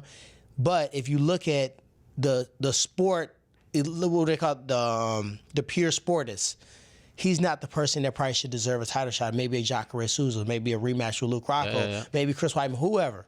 But this fight makes sense. Why? Because Bisping wanted the fight and because this fight could draw some money. But if I do that, now it's an issue. If Conor McGregor can fight Nate Diaz 2 times, the first time, people forget the whole reason why they fought. He was supposed to go up and fight for that belt and potentially come up and get whooped at 170 trying to fight for that belt. But RDA couldn't fight. Yeah. Nate was a last-minute replacement. Beat him, but many people didn't think he was going to beat him on a 10-day notice. Then a trash talk, built another fight. Why is this fight even happening at 170? You know what I mean? We forget the reason why. But that fight's okay. It's okay for those guys to go out there and combine and make $5 million for a non-title fight. Probably more. I mean, just on record for purse. Yeah. Another $3 million in pay-per-view. But it's okay to talk about that money. But you're a champion, or we should never want that kind of money. Yeah. That's kind of funny to me. No, I've wondered this, and Rampage used to talk about this. Like, it was interesting when Rampage fought Rashad, and historically, the UFC, for whatever reason, and I don't know if you agree with this, has had a tough time connecting with the black community. For some reason, it's unlike boxing. Do you agree with that? Do you feel like MMA and the UFC is as popular as it should be, given some of the athletes who have been the kings of their respective weight classes? John Jones, Demetrius Johnson, Rashad Evans back in the day, Rampage Jackson. I mean, there have been some great black champions, African-American champions, right? American black champions. But yet, for some reason, I feel like they haven't been as big as they should be. Is this... I feel like this is a whole show in itself. My thing is, do you feel like I'm off base? No, you're not off base, and I'm not gonna say it's the UFC. I'm just thinking it's Is it a sport thing? It's an MMA? untapped market and it's an unknown market. Yeah. And people that go into unknown markets have to tread softly. They don't really know if the money invested to it would come back tenfold, if it would come back to more viewers. But what better athlete to utilize to go and grab that market? Somebody who lived on the street that was rioted in Ferguson. That's my street. Yeah. I didn't live around. I don't live near there. Like, I can walk to that quick trip that was kicked in and rioted in a 3-minute, 4-minute walk from my home. Yeah. So why not utilize that person who's been in films like historic, iconic films like Straight Outta Compton or stunts and acting, but still own a gym, still a father, still a husband, still a Fox analyst. I can go and grab that market in a heartbeat. Like, I can still go back to the roughest of roughs, and I got respect because I didn't go into drug dealing when I had the opportunity to, or I tried to, and the guy was like, no, you're not doing this. You going to college, you're going to be successful. They respect me for what I did not do and for the career that I pursued instead of. Now you can have one person from Ferguson that's successful in their eyes. I don't think I'm successful yet because I got so much left in this sport and so much left I have to do. But boxing is primarily grab the urban market. With Floyd Mayweather retiring, I thought it was a perfect opportunity for us to you have to educate first. Because I'm going to be honest, most African-American or the urban market, quote unquote, we can just call it the African-American market. That's a sugar-coated way of saying that. Most people that are in that market view mixed martial arts as a sport, or a whole bunch of crazy white fighters are kicking the hell out of each other with a sprinkle of a few brothers in there. Okay. That's what they think of it as. So we have to educate them on this. One, it's not called UFC fighting. One, it's not called boxing with wrestling or cage fighting. It's called mixed martial arts. That's the name of the sport. If you say boxing, kickboxing, taekwondo, judo, karate, jiu-jitsu, wrestling, each sport divided by itself is respected. But when you blend them together, sometimes people start having issues with them. But when you separate them, oh, I'm a black belt in this. But when you put them together, now it looks like we bar fighting. So you have to educate them on that first. And then the leagues. I'm fighting in the Ultimate Fighting Championship, or I'm fighting in Bellator, I'm fighting in ONE FC. Now you tell them this league. Now they can say, hey, this is like the NBA or this is like the NFL. It's some education that needs to take place first. And then once you get a fan in there, they're hooked. You don't have to hook people in MMA. They go to the fights, they enjoy it, and that's how you hook them in. That's pretty easy. I can do that. Like right now, this is a part of my tour. This is part of my champ camp. This is not on my schedule. You know what I mean? Like when I go and meet Smack, one of the top guys for battle rapping here in St. Louis, that's not on my schedule. I'm going to the hood to do that. Yeah. They probably wouldn't even prefer me to go there. But it's important for me to bring the hood with me because it's inside of me already. I'm not going to be ashamed of it. I'm going to go and grab those people, and those are going to be my new fans. See, I feel like, and I'm not just saying it because you're here, because I've said it before, you are one of the most marketable champions the UFC has had in recent memory because of all of this, because of where you're from, because of how you can get your message across, your story, what you've been through, what you continue to go through, and I hope that you will get that attention and the freaking card that you're fighting on. Yeah. Which card is going to get more attention than MSG? New York is a huge hip hop community. Yeah. It's Do you feel, are you confident community. that you're going to get it? Considering what you've been through the last 2 months, are you confident that you are going to be pushed the right way? You know, I don't know. I mean, the UFC's doing, we're doing a promo today, like I said, we're doing media. They brought you to my show. You know, we're doing the media. So with that said, you know, I can't just sit back and be the victim. Like I do have an issue with individuals being a victim. Hell yeah. You know, no, you're actually going out and doing it yourself. Yeah, like doing it a lot of people myself just and- complain that they're not getting it, but that's why I give you so much props. You're saying, look, I'm not going to wait for anyone. Yeah. And I think there's a lot to be said for that. And it's on my own dime. Yeah. You know, it's on my own dime because it's my career. Why? I mean, I've invested time and endless amount of hours in other people's businesses and other people's, you know, wrestling teams or coaching, whatever. Why not invest into my life and into my future, my kids' future, my financial stability, and my legacy? So I'm going to take the brush and I'm going to paint myself the way that I am. Yeah. I can't make a fan like me. I can't make a fan think I'm a role model. I can only be who I am. I'm true to my characteristics. I've been the same way since Strikeforce. You know what I mean? Yep. And I remember you showing up with the Nick Diaz way, and I got next. Yeah. That was 2011, April of 2011. And I feel like I still got next, even though I'm here, you know? So, with that said, you know, I think it's important to paint your own picture. So these things might come out in champ camps. They might come out. For you guys that don't know what we're talking about, we keep referring to this champ camp. It's something that I did last training camp that now will be, you know, a staple as a part of my training camp. So you pay for that. I pay for that for sure. Yeah. You know, my guy that's floating around, hopefully getting some good footage in the studio.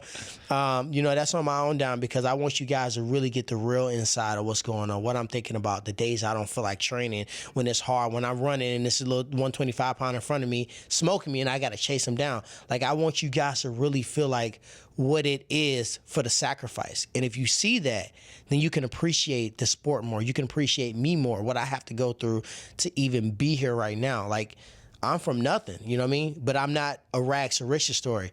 I'm a rags till I took a damn accountability for my own life and I put myself in a position where I can be successful. Anybody can do that. I don't care where you're from. You can put yourself in a position to be successful. And that's what I've done. And that's what people, maybe it's the champ camp, maybe it's my books that I'm going to write. Oh. You know, Are you writing a book? Yeah, I got 3 books I'm writing. Yeah, 3? Yeah, 3, yeah. On what? I'm writing one book. I don't want to get the titles away. Okay, no. There's people out there with money that can put these dreams, put wheels on my dreams. So, but I'm gonna write one that's about fighting and the balance. Okay. You know, between, you know, fighting, your career, your home life, the money investment side. So it's a book on that. Also a book on just my journey as a person. Yep, you know? I've had some crazy favor on my life, and I should not be here right now. All the stuff that I've been through, just dysfunction in the household, just being in gangs when I was younger. A lot of my friends are shot and killed, maybe 8 to 10 of them, Wow. you know, or in jail. Like, I was in that, like, just growing up in that environment that I found a way to be successful. And I always say this. I just remember one day I was walking up and down the street with no shoes on, and I was like, how am I going to get out of here?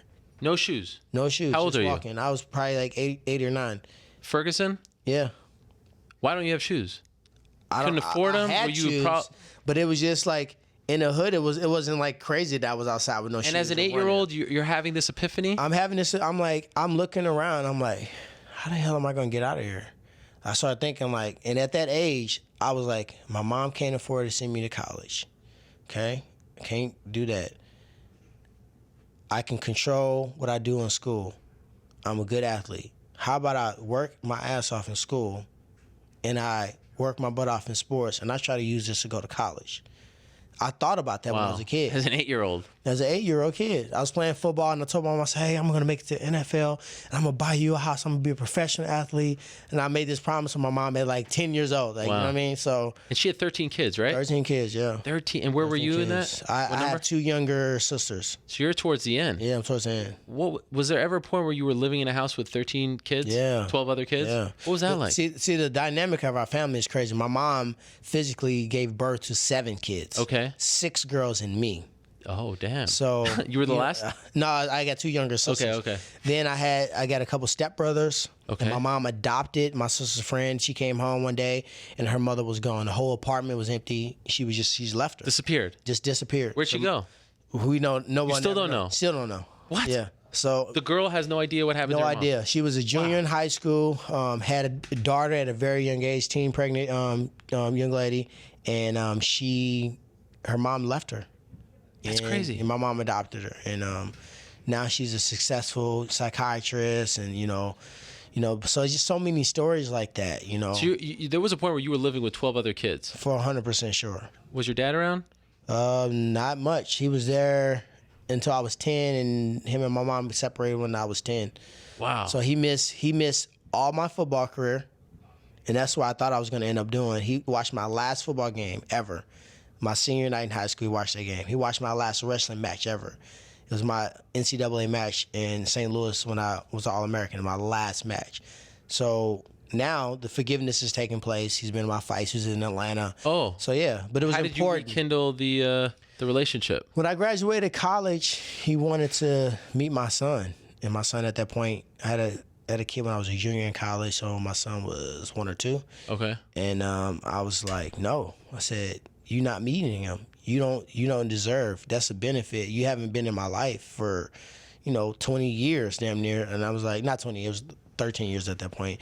And I'm like, I'm not resentful towards you, but I just don't feel like that's appropriate. And from that point, I just thought about it. I prayed about it, and God kind of led me to think that you got to release him. You can't be begging and praying for forgiveness for things that you do, or wanting me to drop these blessings down to you, and you holding on to this resentment, or you holding on to not allowing your dad to be in your kid's life. And I just forgave him, because emotionally, when he left, I just don't have that switch. Like that switch has always been gone. I used to see my dad at the grocery store. My dad lived a 5-minute drive from my house. You just see him there. Hey, what's up, man? He'll ride past me. I'll say, what's up? It would be nothing. And it didn't affect you after? Not at all. You go into your car or whatever, you're not sad about it? Not in the car. I was a kid. I would walk to this grocery store. Wow. And then I would see him. I would say hi. He would try to give me money. I'm like, no, I'm good. And that was it. I would just keep moving. Wow. Like, that How was does so a kid weird. handle that? I don't know. But as a businessman, in relationships, it hasn't been so great, because I don't have that emotional switch. It just don't make my heart beat. But so I guess that goes back to what you helps. just went through. You didn't get too emotional over the last 2 months. Everything. Man, I had plenty of opportunities to be, and warranted opportunities to be really emotional, really outraged. I could have, spazzed out. I did have a few moments that are unlike me where, I gave the trolls a little bit of snack here and there. But in general, I'm here. I'm smiling, doing PR, and I'm going to whip the mess out of Stevie Wonder Boy November 12th. And what is life back home like in Ferguson? Man, life back home in Ferguson, it was the same for me, man. My barbershop has been there forever. I go there all the time. And they were outside during those riots. They said, nope, not here. Not here, and not here, and not here. Because if you burn these two, they might burn us. And then people just respect them. They didn't outside. Touch them? They didn't touch them. Wow. It's a big donut. So when you see Quick Trip, you see Walgreens. My barbershop is next door to Walgreens. So those, the auto body shop, barbershop, and the restaurant, those are only 3. So what, the owner just stood outside and he's like, nope. And they listened to him? Yeah. Holy crap. Yeah, nope. Not here, bro. And right across the street, they burned like to the ground. Most of those places still burned down to the ground. They didn't have the money to rebuild, and insurance, it maxed out their insurance. So when you go to get your hair cut, it still looks like kind of it like a looks war horrible. zone? Yeah. Man. And what's the mood like? Like, does it still feel tense? Do you feel like the flame Not really, can spark- because I think the business owners realized that it was not the Ferguson residents. It was a lot of people outside of Ferguson. They weren't just come and say, okay, let me go and take a crap on my own driveway. You know, I think it was a lot of people that were opportunists that took the opportunity to go out there and steal and be thieves and, you know, just cause ruckus. It wasn't really the residents of Ferguson. What kind of love did you get when you came home as champion? Like, did Ferguson embrace you? Did you feel You the would think love? so, right? You didn't get that love? Nah, I haven't gotten that love yet. I feel like, I mean, I can't speak. Who are other famous athletes from Ferguson? Are there? So No, they got they one should of be my off- buddies, like a Grammy Award winning composer, played for Jay-Z. Okay. Keon Harold and the whole Harold family is famous in music. I got engineers. It's a lot of successful This isn't people. someone performing, you know, like that I would see walking down the street. So where's the love? You And I know feel what's like funny? you talk about Ferguson every chance that you can get and put them in a positive light. Well, you know what's funny is I had a celebration that I was setting up where once again, I was bringing in Ben Askren, I was bringing in Michael Chandler, I was bringing in Jaden Cox, a kid that just took bronze in Olympic gold. Because I just feel like, I am the champion of the UFC, but these guys are champions, and there's something to be said about the mentality that the Missouri wrestlers have. Oh, yeah. You got guys that are world champions, you got guys that are Olympic medalists or Olympic, athletes, and we all share that same mindset. So I wanted to not just have my own celebration, but I wanted to include them individuals. And now it's like, I'm in camp now, so I don't even feel like I'm gonna really be able to enjoy it. And I'm setting this up myself. This is not something that the city of St. Louis want to ribbon cut and give me a key and name a street after me. This is something that, once again, I'm doing myself because I feel like it's important. When I won that title, I feel like I kind of won it for St. Louis. It's a time where they needed to see someone from the area be successful, do something positive. Donald Trump said, Ferguson is the most dangerous city in the country. I'm pissed. I'm still mad about that. You never been to Ferguson, so how you gonna say that? That is crazy. I take offense to that. Are you hopeful? Like, were you hopeful that? Did you think if you won that they would receive you, that you would get, or do you think it's because I always just keep it? Is it because of the sport that you're in? Is it just a sort of? It's because of the education. It's not something that everyone knows about now. Like, you got to realize, if I go to San Jose, some people might think I'm Michael Jordan just because when I fought in Strike Force, they was in San Jose. And the sport, when you start going to the West Coast or way to the North, is just more sophisticated. They know about more. In Midwestern cities, they say, "Oh, you fight. Oh, we saw the fight there the other day." I'm like, that was a local show. That was in the UFC. They think it's all the same thing, and they just haven't been, given that opportunity to be educated. When you say Stipe in Cleveland, it was I would deafening. love to get that kind of love. Do you think if they booked you, you beat Wonder Boy next fight, regardless of opponent, at where the Blues play? I forgot the name. Scottrade Center. Scottrade. Yeah. Do you get that love? It'll be sold out. I try to advise them to maybe book me and Robbie there, because Robbie had a huge following there. I used to, I got videos of me training in Robbie's gym as an amateur fighter. So, I look up to Nate Marquardt and George St. Pierre, and these are the guys that are the most well-rounded. I want to be like, so it was like 2007 or 8. Wow. So I said, hey, man, he had a huge, strong following. It's probably his largest following right there in St. Louis. He's fought there before. Strike Force, right? Jake Shields. That was my first Strike Force fight. I sold 200 tickets to be on the undercard. I remember. Yeah, you told me that story, but he got submitted. Yeah. In 40 seconds or something. But they said it just wasn't on the cards. No. I mean, I think Atlanta has just shown in the past that it was a strong market, and I think once again it was an opportunity to try to grasp some of the urban market. John Jones and Rashad did well there. I think Rampage and Rashad fought there as well. So I think just for the African American or the urban market, it was a good opportunity to try to grab some of those fans. What about this Fight Pass thing? What is that all about? Hey, well, I'm gonna say this. Okay. Normally, it takes a lot to piss me off. Yeah, that pissed you off? It pissed me off, not because I got knocked out. We all know I got knocked out. And actually, if you ask me, Tyron, what's your favorite fight? That's probably going to be in the top 3. Because in that fight, because if you remember before then, I was known as a wrestler. Or a submission artist. I wasn't known as this guy that can be in wars, that can take a punch. Like, it wasn't like I just got knocked out in the first minute. He was losing that fight until that point. I had just almost knocked him out. and then the round, and I'm like, damn, how's he just jump off the stool in the 4th round like nothing ever happened? So with that said, it just showed me a lot about myself. Right after that fight, I shook off my little depression about being mad. That was my first loss. My kids watched me get knocked out in vicious fashion. That was the first and only fight they've ever been to. No. They've only been to one. They were in attendance? Yeah, my kids were there. Damn. And they haven't been to one since, and they never was at one before. So by me going and losing my undefeated record, losing in the world title fight, kids seeing it, knocked the hell out, depressed, and it was like, what else can happen to me? That's the worst. Nobody at that point was going to hit me harder than Mark Court. I felt like I was getting hit with a cast iron skillet. And I was like, boom. I was like, I don't care. I'm winning this fight. I'm like, he going to have to kill me in here. And then when I got knocked out, they were touching my lip. I'm like, no, the fight's still. I said, what you doing? I said, ain't no timeouts in fights. I said, I got to keep going. He said, the fight's over with. And I was like, my heart just jumped out of my body. And that just made me. Like, what happened after that? Then Jay Heron happened, and then all these other crazy fights happened. So it made me as a fighter. So I'm not embarrassed about that. I'm not even ashamed. I watch it, and I'm like, damn, if I did that to somebody, it'd be on a highlight reel. So I watch it outside of my own body and outside of emotion. But I had a hard time with the copy or the caption to it. I just felt like if you're not going to promote me as a champion after I won or promote me before my fight, don't let the first time a promotion of me comes on is me get knocked out and say, hey, remember when Nate Marquardt did this to the champion? I just felt like it was disrespectful, and I wasn't alone on that, Yeah, when I saw it, they didn't even put your name in it. I was like, man, I think the kids called that throwing shade, right? Yeah, they call it throwing shade, but I mean, I'm your champion. Like, did you say something to someone behind the scenes about it? Oh, I didn't have to. Okay, They messaged me. They messaged me and real? apologized. Whoa. They messaged me and was like, wow, we did not do this. It's not our social media side. We sent them some appropriate copies that they could use. I understand this Fight Pass. You want to promote him.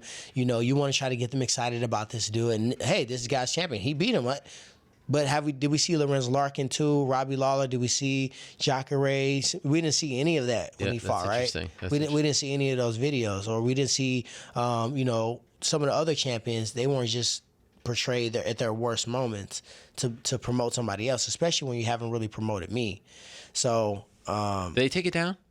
They didn't. I mean, I told them not to. Yeah. They had. Why? Because it was already out there. It makes it into a bigger deal? It makes it into a bigger deal. Like, oh, why did they take it down? Okay. And, and Dana reached out to my manager. Was like, man, I did not, say do that.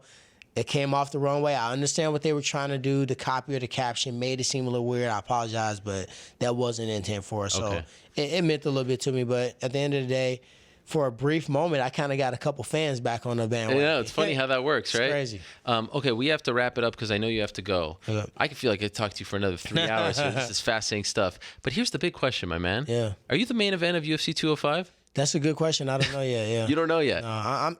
A lot of people. Are you being honest? I'm being honest. And you don't know? I'm gonna be honest with you. I'm hoping we put an ice back on McGregor foot. Yeah. We gave Eddie what he wanted. Trust me. Okay. He's ready to fight. All right. Well, but he just wants one fight. How do you feel about that? I don't care. You want him on that card? Hell yeah. Why wouldn't I? I don't. You don't mind taking a back seat? Hey, it's not even a back seat. Be honest. Like this kid has really changed the way that our sport is being viewed. He's brought in so many viewers.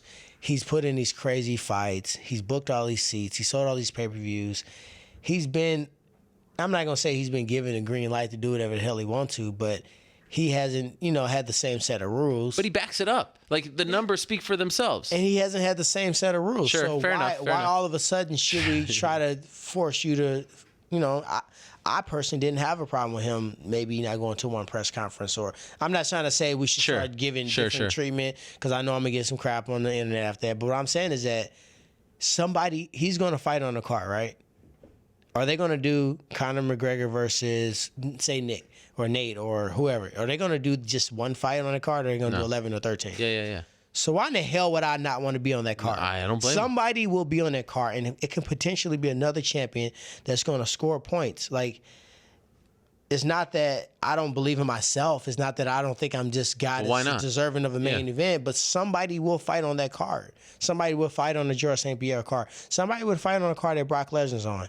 you'll be an idiot. Not, especially if you know the math. Yeah. You can calculate the multiple 7-figure difference for the fans. Who are like, oh, you should try to piggyback.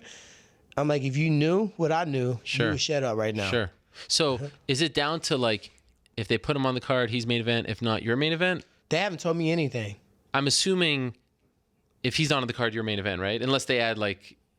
I mean, who else are they gonna add? Ronda? No. But right. it's not going to be the Joanna fight. Let's just say everything stays the same. If everything stays the same, I couldn't see me and Stevie not being the main event. Sure. I agree with that. Historically, the higher weight Yeah. is the main event, but I think that's the case. Have they given you any, like, are you just sitting back and waiting to see if there's news? Because there's a press conference tomorrow. I'm assuming we'll know something by tomorrow. I'm gonna just tell you this, quite frankly. Yeah. The numbers are public, people. You can go look. 1.6 million. Yeah. 1.65, right? Yeah. 1.65. Something in that vicinity. Conor Nate too. Sure. Don't tease me that can be a potential that I can be on a card like that as champion. So I have not. Everybody's like, "Oh my God, did you see this Conor?" I was like, "Nope." Until I see it official, which means something has been signed. Yeah. I don't want to get myself. So I haven't allowed myself to get pumped up. Okay. But I'm not going anywhere. You know, I'm gonna be fighting for a while. So. What do you think it's going to be like tomorrow at the press conference? You're going to see Wonder Boy for the first time Yeah. in a while, right? You know, he's gonna be smiling and being all friendly. Yeah. What are you going to do? Well, That's going to be a raucous crowd, man. I'm gonna tell you this. Yeah. What I'm not gonna. What, let me jump the subject. Okay. Which one of you fighters decided that after the fight you want to hug this person you've been talking mad crap to? You bleeding. You probably ain't put on the deodorant. You got a cut on your eye and sweat. Who decided that it was okay to hug? I know Joe Silva don't like it. I was watching after somebody's fighting, had blood all over him. Oh yeah. They was trying to hug him. He was like, Yeah. So it's not gonna be no hugs afterwards. It might be some jiu-jitsu oos, some knuckle pump, Respect. handshake, respect. But I just don't feel like he's a guy I want to be hugging. For real? Okay. Yeah, so You're just it's not real. a fan. I'm a fan of him as a fighter, and I've even given some inside tips to his dad and him for other fights. Interesting. So I'm just not a fan of fake humility You feel like that's what he is. and entitlement and a nasty disposition without warrant. Huh. I'm not a fan of that. Will you say that? Like when you guys face off, do you for think sure. there'll be words? He won't say nothing to me. He's not gonna say anything. Yeah. Are you gonna say anything to him? I don't Do you need feel to. like he has the kind of I'm gonna say a personality whole that bunch with my leather gloves on November 12th. Okay. All right. Wow.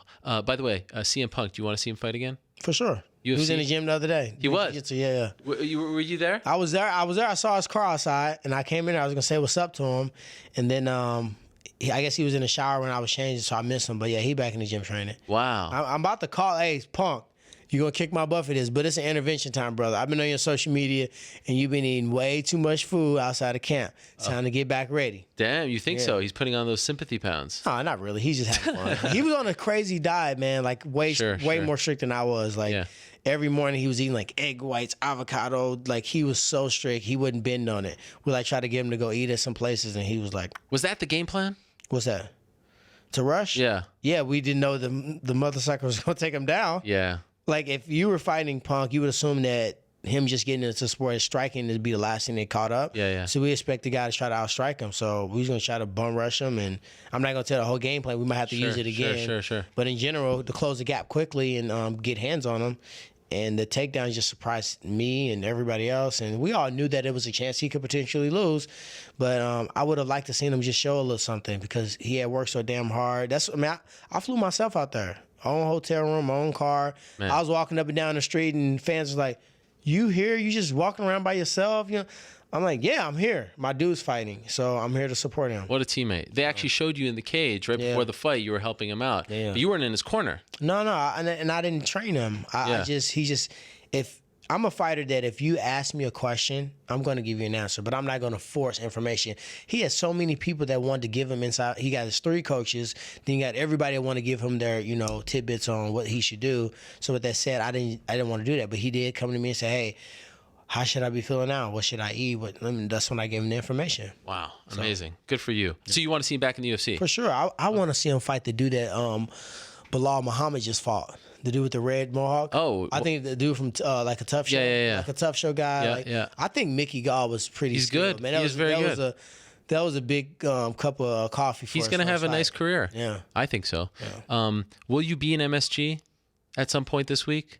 Tomorrow, right? That's Press the conference. theater. Are you going to be like in the MSG arena? The theater is attached to it. I don't know the inside. If they allow me to, maybe I should say, hey, let me go in there. Yeah. Take a deep breath, breathe it in. Do me a favor. Do me a favor. That roof. I'm the biggest Knicks fan in the world. Like, to me, just talking about MSG gives me goosebumps. I adore the Knicks, and the Knicks play at MSG, and so this is a big deal for me as a fan. Like, I've always wanted to, as a journalist, work at MSG, so I can't imagine what it would be like to perform there. Look at the roof. It's iconic. The roof is a circle. It's just iconic. And then look at those banners. And that's the arena where Muhammad Ali made that arena. And I know that he's one of your heroes because it says on all your bios. Take that in, man, because this is something like people have I'm dreamed. going to do that. I'm going to reach out. I'm going to use my championship pull. Yeah. Which I got a fingernail worth of it. I'm going to use that to go in there and do what you're saying. And I got a question for you. Please. I'm switching the table. Okay, the question's coming to you. Oh, my. So how do you feel about the first UFC fight ever not being 6 blocks from here? Yeah. And being at MSG? How do I feel about it? So how do you feel as a fan, as a journalist? Like, telling you about the roof and the banners and what that arena means gives me goosebumps. Wow. As the biggest New York Knicks fan in the world, I'll go toe-to-toe with Spike Lee any day. All right. I've always wanted to just work there, like say, I covered an event there. So to me, like, this is a dream come true, and I'm just going to be sitting there. Yeah. It's the most famous arena in the world. It's the best city in the world. The eyes of the universe are always on New York. It's the media capital of the world. It was embarrassing that it took this long to get it done.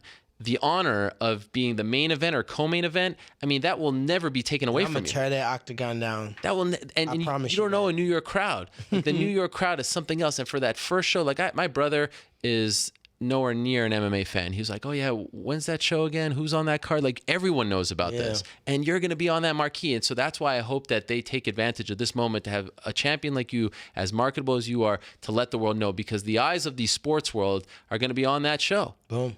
It's a big deal, man. It is a huge, huge deal. Well, every time I've been on a big stage, 20th anniversary when Johnny Hendricks fought, GSP. That's right. Every big card I've been on, I've always put on a great show. All right. So I don't plan on doing anything different. I look forward to it. I sincerely appreciate you coming in. I know it took a few things. Got it. And you came early on your own, volition, but really it means a lot. It really does. You are the man. I wish I can clone you. And I said that to Will Brooks. He reminds me of a younger you. He's a You just stud. get it. You just get it, man. You really do. So all the best to you. I'm looking forward to the press conference tomorrow. Yeah. That's going to be fun. I don't think it's going to be that much, though, Well, maybe a certain Irishman will be sitting right next to you. Hey, but if a few words pop off, Sure. Ferguson might jump out of my mouth. Oh. I might not be able to help it. Damn. 'Cause I really do feel, the young kids say I feel some type of way about the whole charades. Sure. One of these days, I'd love to go there, like what we did with Eddie Alvarez, and see where you That grew would up. be amazing. That would be an honor. Let's schedule that. All right, deal.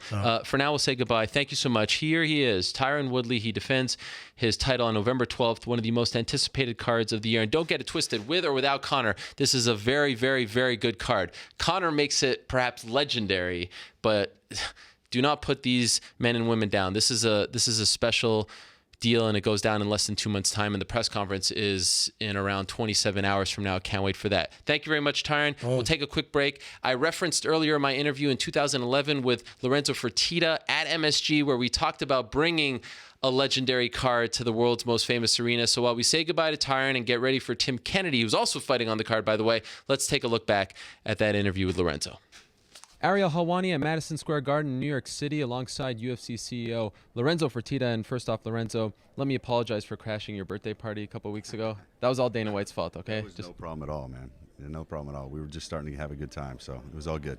All right, well, happy birthday to you. Quiet at that time, though. We hadn't really ramped it up yet. Okay, good. Happy birthday to you, and a little late. You're here in New York City to announce that, once again, you guys want to hold an event not only in New York City but in New York State. I'm curious about the timing of this press conference. Why now? Well, we want to get out in front of the start of this new state legislature. It's going to start, I believe, right around February 1st. And basically let people know that this is something that we're very focused on, and continue to try to educate, business leaders, constituents, and obviously legislators that there's really no reason that the UFC or mixed martial arts shouldn't be regulated and allowed in the state of New York.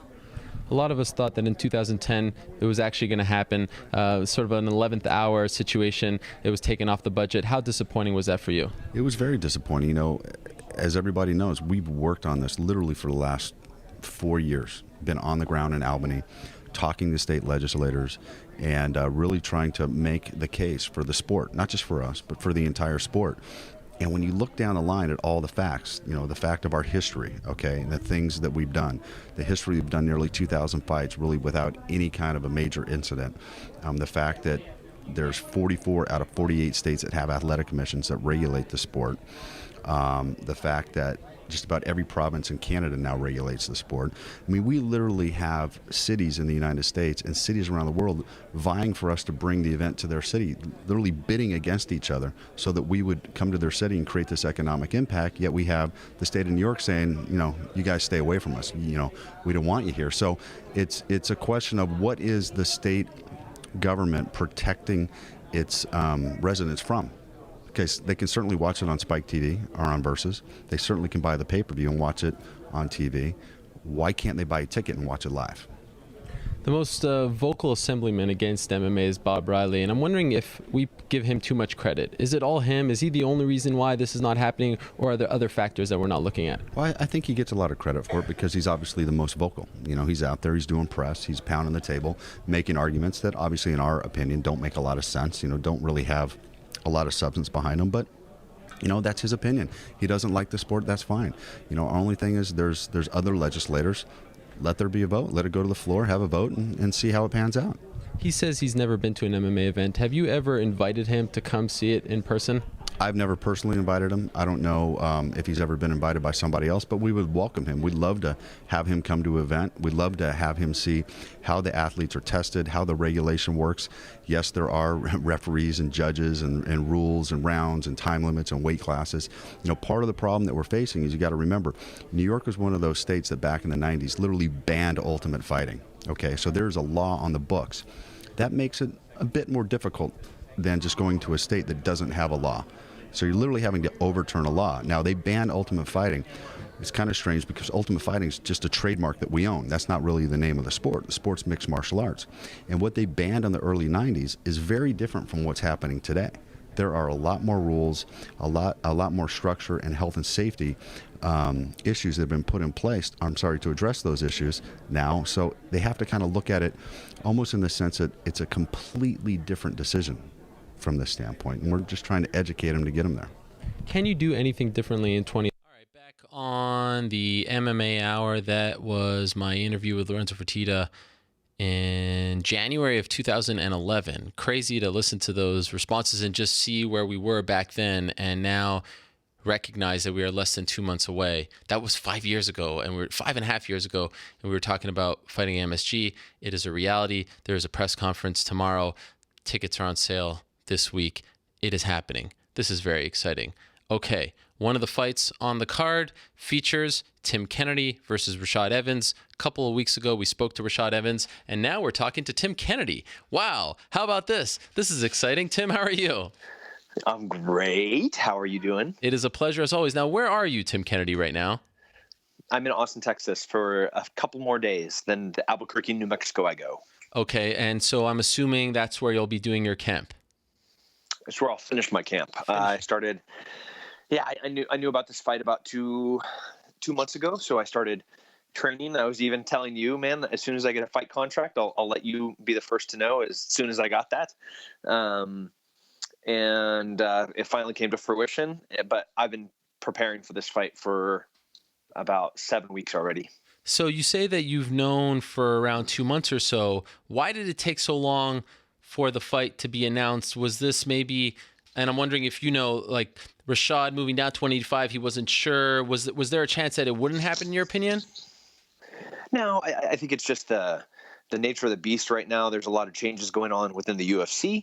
Joe Silva's leaving. They have a new matchmaker coming in. They're now owned by a new corporation, IGN. And I think there's a lot of moving pieces. Obviously, at Madison Square Gardens, this is a gigantic venue. It's historic for MMA, and they maybe needed to ensure that all the T's were crossed and the I's dotted type thing. Okay. And I don't know. It wasn't. I don't think on the athlete end. I think it was more on the operation side. Okay. Not that long ago, you were on this show and we talked about your future in the sport. And you've been on the show a couple times since the UL fight. You haven't fought since 178. So that was, 2 years ago? right? 2 years. Almost exactly 2 years ago. Like it might be any day now, 2 years ago. Ultimately, why did you decide to come back? Michael Bisping won the title. I think that was a contributing factor. I've always missed. I love fighting, and even when I'm 65 and I'll have not, been fighting for 25, 30 years at that point, I'll still miss it. Like, oh man, look at that young buck. I kind of want to beat him up a little bit. Yes. That's going to be in there forever. Every time a plane flies over to Iraq or Afghanistan and my friends are on it, I'm sad that I'm not on it. There's that aspect or that element or whatever that is in us that we want to be part of those things. That's never going to die in me. So, seeing Michael Bisping win the title, I was like, no way can I let that guy be the champion. Or remain the champion, which he wouldn't if I fought him. That's obvious. And then, the will and the desire to get back in there and see how I am as an athlete. So Michael Bisping became champion on, I believe, June 4th of this past year, a night I will never forget. Quick side note. But, so June 3rd and prior to that, like you were still on the fence? Yeah. Really? Yeah. Yeah. I enjoy fighting. I like fighting. I love training. So even when I'm not fighting, it's not like I'm not training. I still train at least 2 times a day, 6 days a week. And the one day I don't train 2 times, I'm still going on a long run with my wife or taking the kids hiking, and I got a 50-pound fat toddler in the back.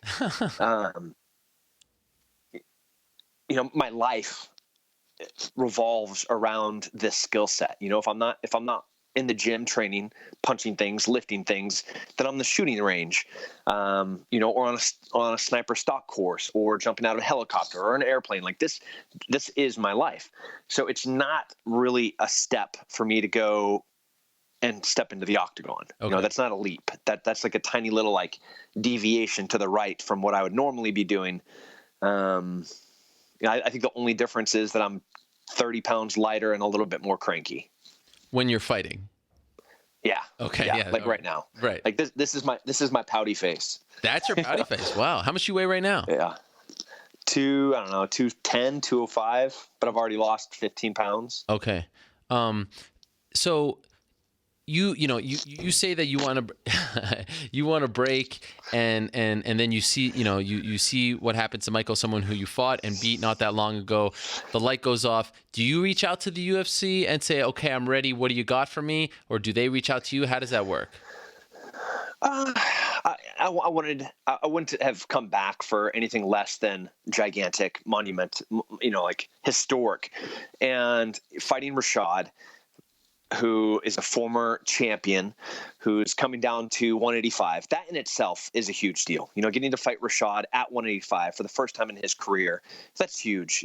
That's almost a super fight. And then for it to be at Madison Square Gardens, at the first event in New York, that's almost too good to pass up. Yeah. And then you pile on top of that, Michael Bisping being the champion, a new company owning the UFC, Reebok no longer having the sponsor deal. Oh wait, no, that's not happening.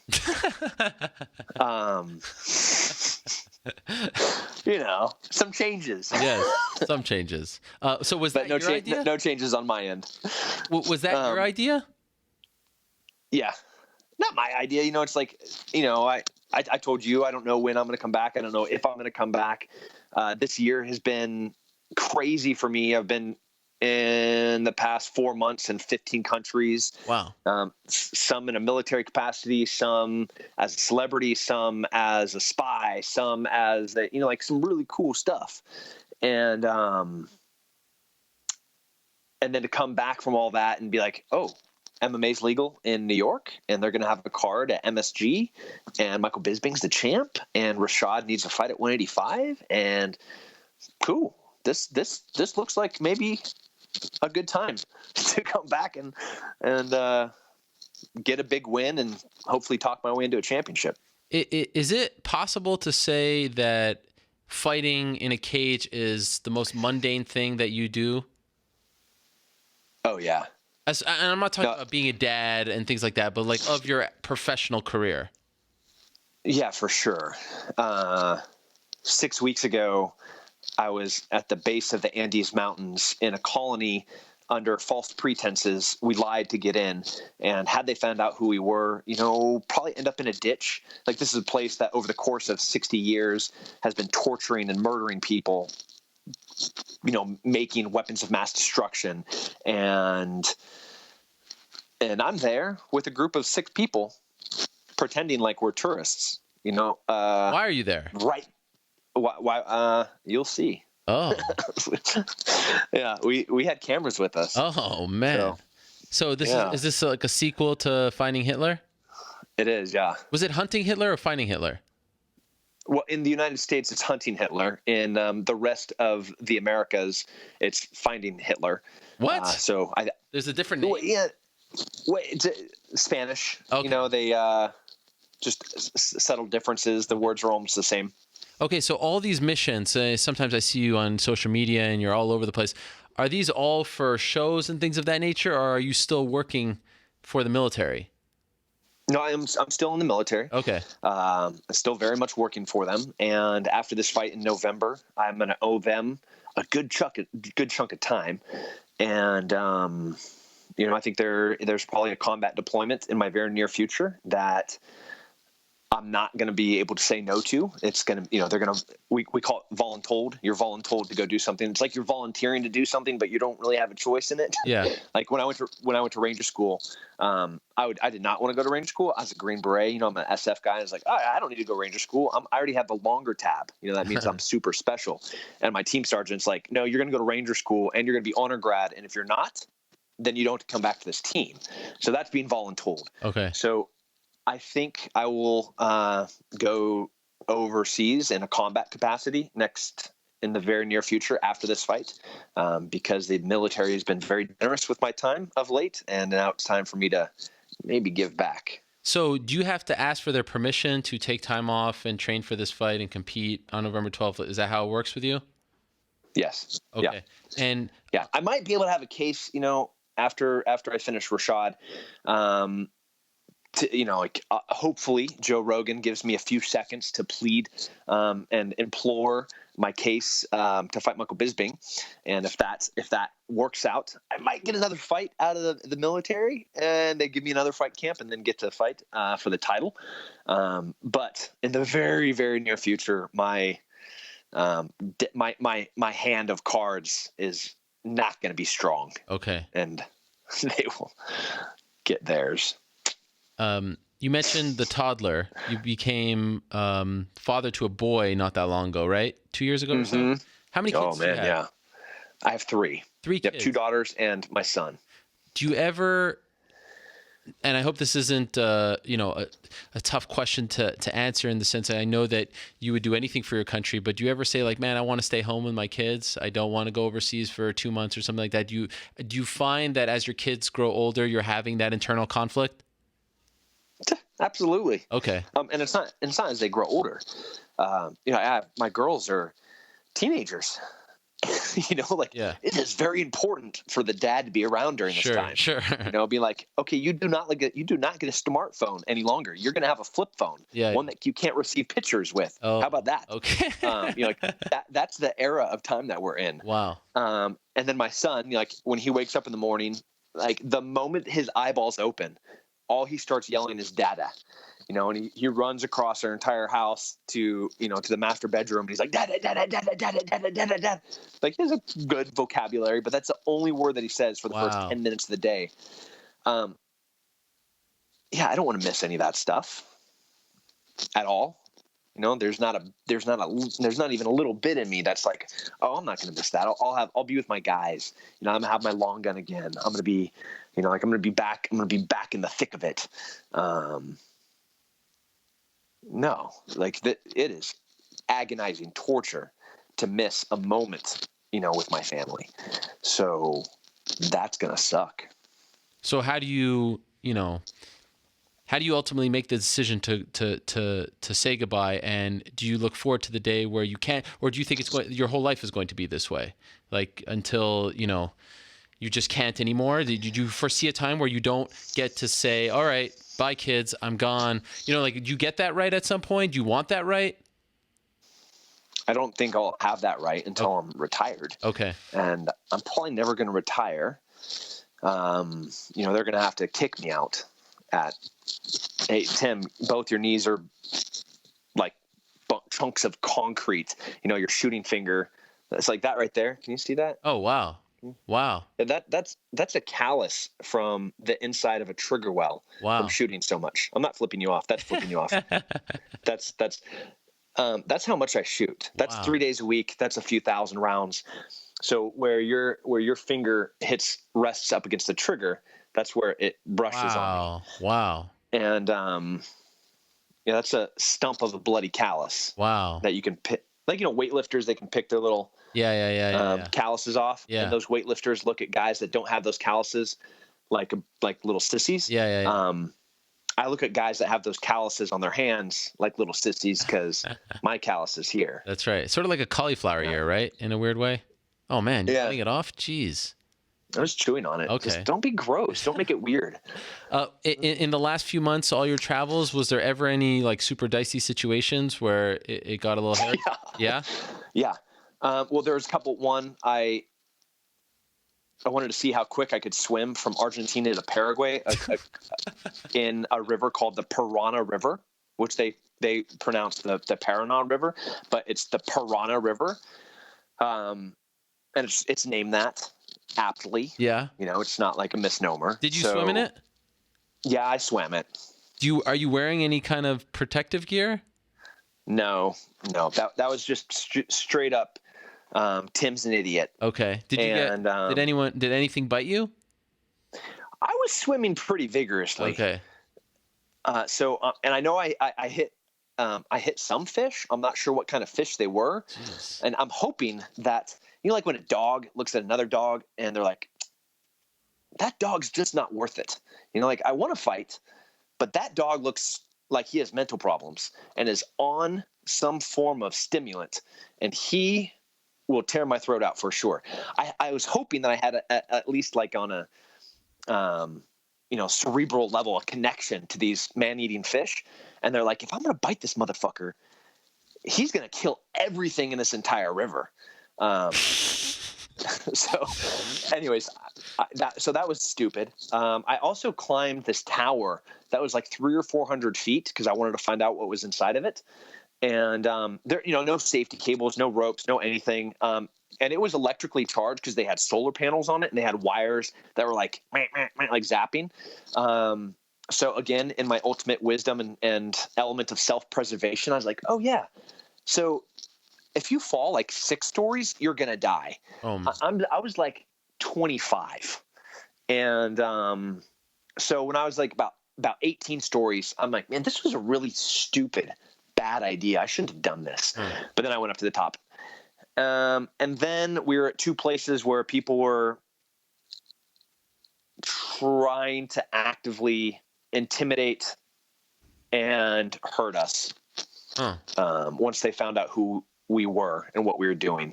That was no bueno. Who are these people? Bad people. Okay. Bad. Like. Was this on camera? Some of it was. Damn. Now, why are you doing this on camera? I mean, I feel like that's a bullseye on you, right? No. Like, if you walk up, be like, hey, welcome to the Travel Channel. Here we are in beautiful country. You know, like, look at like the Bavarian village. You know, like, the food is so fantastic. Follow us next time to see what the best treat in this. You know, like you can lure people into a false sense of security, and kind of break the third wall. Okay. And they don't understand or don't figure out who you are, and you kind of have a few days to work before you get busted. Wow. And then it's car chases and running through the forest for your life, which was cool. There was a picture that you posted where you were wearing like this whole radioactive outfit. I don't know what to call it, right? Yeah. That is a suit that prevents. It's not for, Well, it could, yeah, actually, could help you for radioactive stuff, but it doesn't have that layer. So that's an NBC suit. That is for chemical warfare, and that is the highest level of protection. They have kind of A, B, and C, and that was A. That means you have a self-contained breathing apparatus, a SCBA, and then the entire suit doesn't have a bit of skin is exposed, because what we're looking for, had it touched our skin, would. What are you looking for? Stuff that kills you. Okay. Is there anything on this earth that frightens you?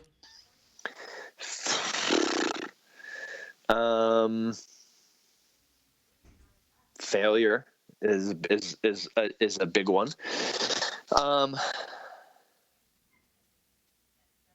So I had a team sergeant, John McPhee. His name is the Sheriff of Baghdad. You should Google him. He's a frightening person.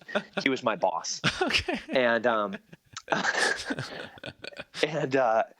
I was running my mouth when I first got to the team, and he's like, you think you can shoot, you think you can fight, and I was complaining that I didn't to go on this helicopter assault force mission, which we call a HAF.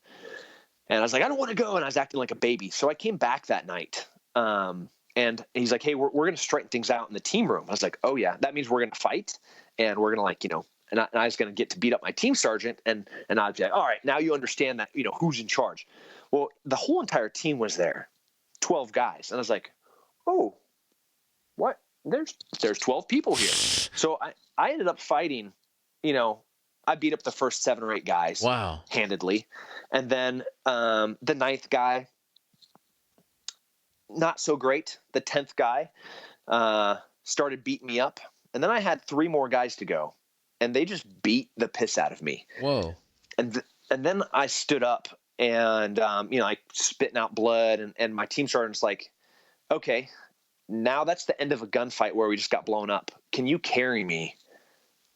Your boss, like the guy that, ultimately is like the responsibility and the chain of command, our chain of command. Can you pick me up and carry me out of this room or a mile? And I was like, no, man. And I can't. And that moment was this realization that the self-aware human, what failure would feel like. Like that I can't even, I'm so broke that I can't even pick up my boss and carry him. So I fear that. That's what my nightmares are. My nightmares are I get to my son's room and I'm trying to open the door and I can't open the door. Or, I'm hearing screams of the kids and women that have been hurt around me and I can't get in there to help them. And that failure, that's what I'm scared of. So that's maybe why I'm an idiot and why I train so hard and why I'm not scared of so many things is because I'm so scared, deathly afraid of that failure. What did he say to you, by the way, when you said that you couldn't pick him up for a mile? He said, well, I expect that answer is going to change. Wow. And it better. Yeah. Did he ever make you do it again? Oh, yeah. Wow. Wow. Yeah. Well, John McPhee, everybody. John McPhee. The Sheriff of Baghdad. Yeah. Did you train with Rashad when he was at Jackson's back in the day? I did, yeah, quite a bit. What was that like? I actually, when he was getting ready, I don't remember what fight it was.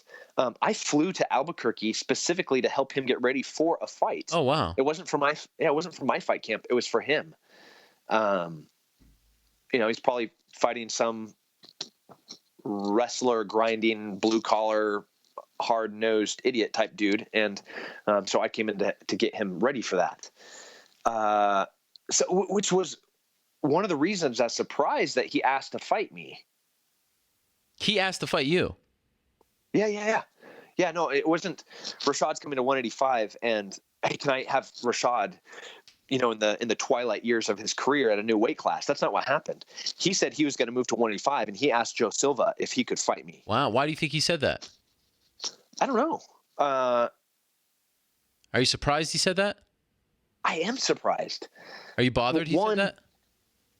No, just surprised. Okay. And I'm surprised. This is a lot of weird perceptions happen in a training room. And And I think he perceived what I was there for when I was there as a training partner as the best version of me as a fighter. And I'm not being condescending. I'm not calling him a selfish person, but I don't think he appreciated how much like sacrifice and selflessness I was putting there for him. Like I was there to help him get ready. That is a different thing than me being an alpha dog trying to show him what I am as a fighter. And I don't know if he appreciated the difference between the two. Do you understand the difference? Oh yeah. Yeah. Especially when you're in there as his training partner, it's a lot different than you're there to beat the guy. Yeah, like I don't want to hurt him. He has the fight coming up. Like I don't want to cut him. I don't want to.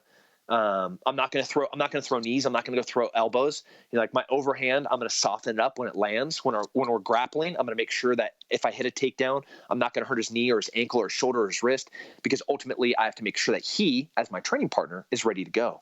So we even had I was like, hey, welcome to 185. And he's like, oh yeah, thanks for the welcome. Do you remember what it was like in the wrestling room or in the training room? And I was like, yeah, man, I remember I was there helping you get ready for a fight. And you obviously think that you were there beating me up.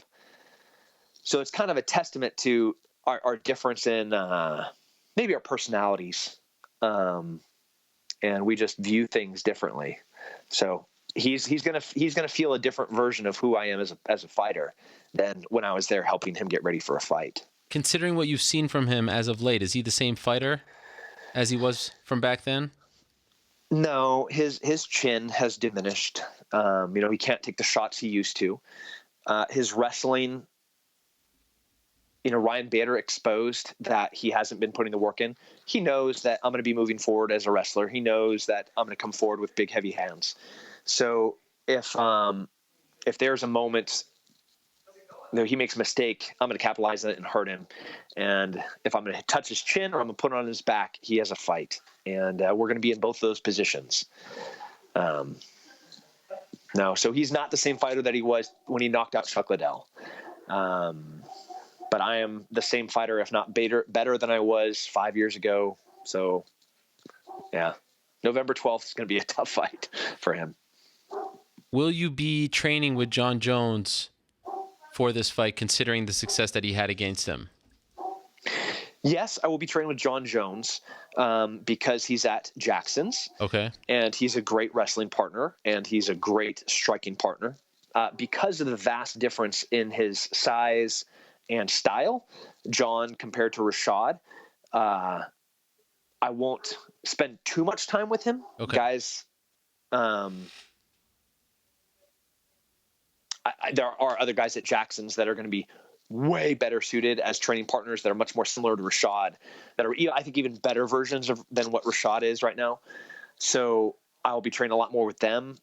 I think the fight that I'm going to have with Rashad is going to be way different than the fight that John had with Rashad. Yep. I hear you. And lastly, there is a logjam, as you know, at the top of the middleweight division. Why? I know, it's just, how confident are you that you are going to get this title shot? Look at this mouth. Magic is going to come out of this mouth if Joe Rogan gives me 30 seconds on that microphone. Okay. It's not going to be. I'm not saying I'm Chael Sonnen. I'm not saying I'm Connor. But what I know is that when I fought Michael Bisping the first time, I could have knocked him out and I could have submitted him anytime. He had disrespected one of my friends. He spit on one of my friends. So I didn't want to submit him. I didn't want to knock him out. I wanted to demoralize him, and I wanted to humiliate him. And I did that for 25 minutes. More takedowns than his entire career. More positional advantages. More shots landed than every fight that he'd ever had in the UFC. So, Joe Rogan, you give me 30 seconds on that microphone and let me talk to Michael Bisping. Hopefully we'll be in attendance. Yeah. And then we'll see if I have a fight. So fair to say that you are rooting for him to beat Dan Henderson on October 8th. I know it sucks. I'm not rooting against Dan Henderson. If the Cinderella story of Dan Henderson winning that last title and then retiring and being done, please be done, happens, there's nothing greater I'd like. But on the flip side, on the selfish side, is Michael Bisping does what I think he's going to do and wins that fight and retains the belt. The last fight that he could try to seek revenge would be mine. But he knows that there's not a chance that he could beat me in any way. So I don't know if that's even going to happen. He wouldn't even take the fight, because he realized that he'd lose. Them's fighting words. By the way, how often do you still think of the Romero fight? And just the circumstances, what happened, the wackiness. I was at Bellator fights this last weekend. Okay. And I haven't talked to John McCarthy since that fight.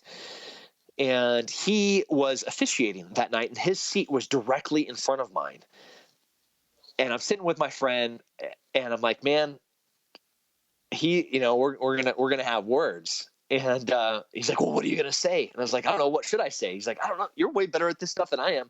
And lo and behold, the first fight, he turns around and he's like, hey, do you have a second? I'm like, of course.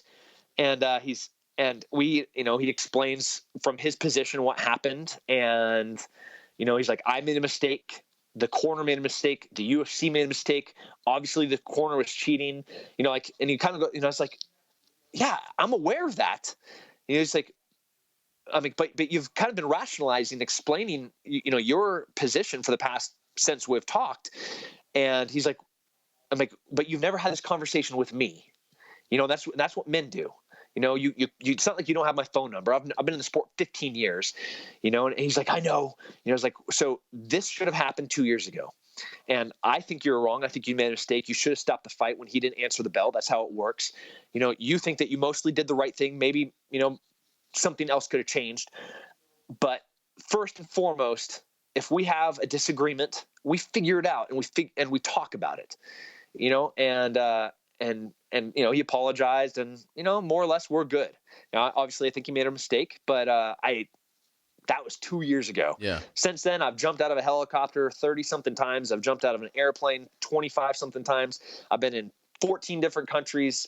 So that was 2 years ago. A lot has happened. Yeah. But it's good to see you back. I'm looking forward to it. It's gonna be awesome.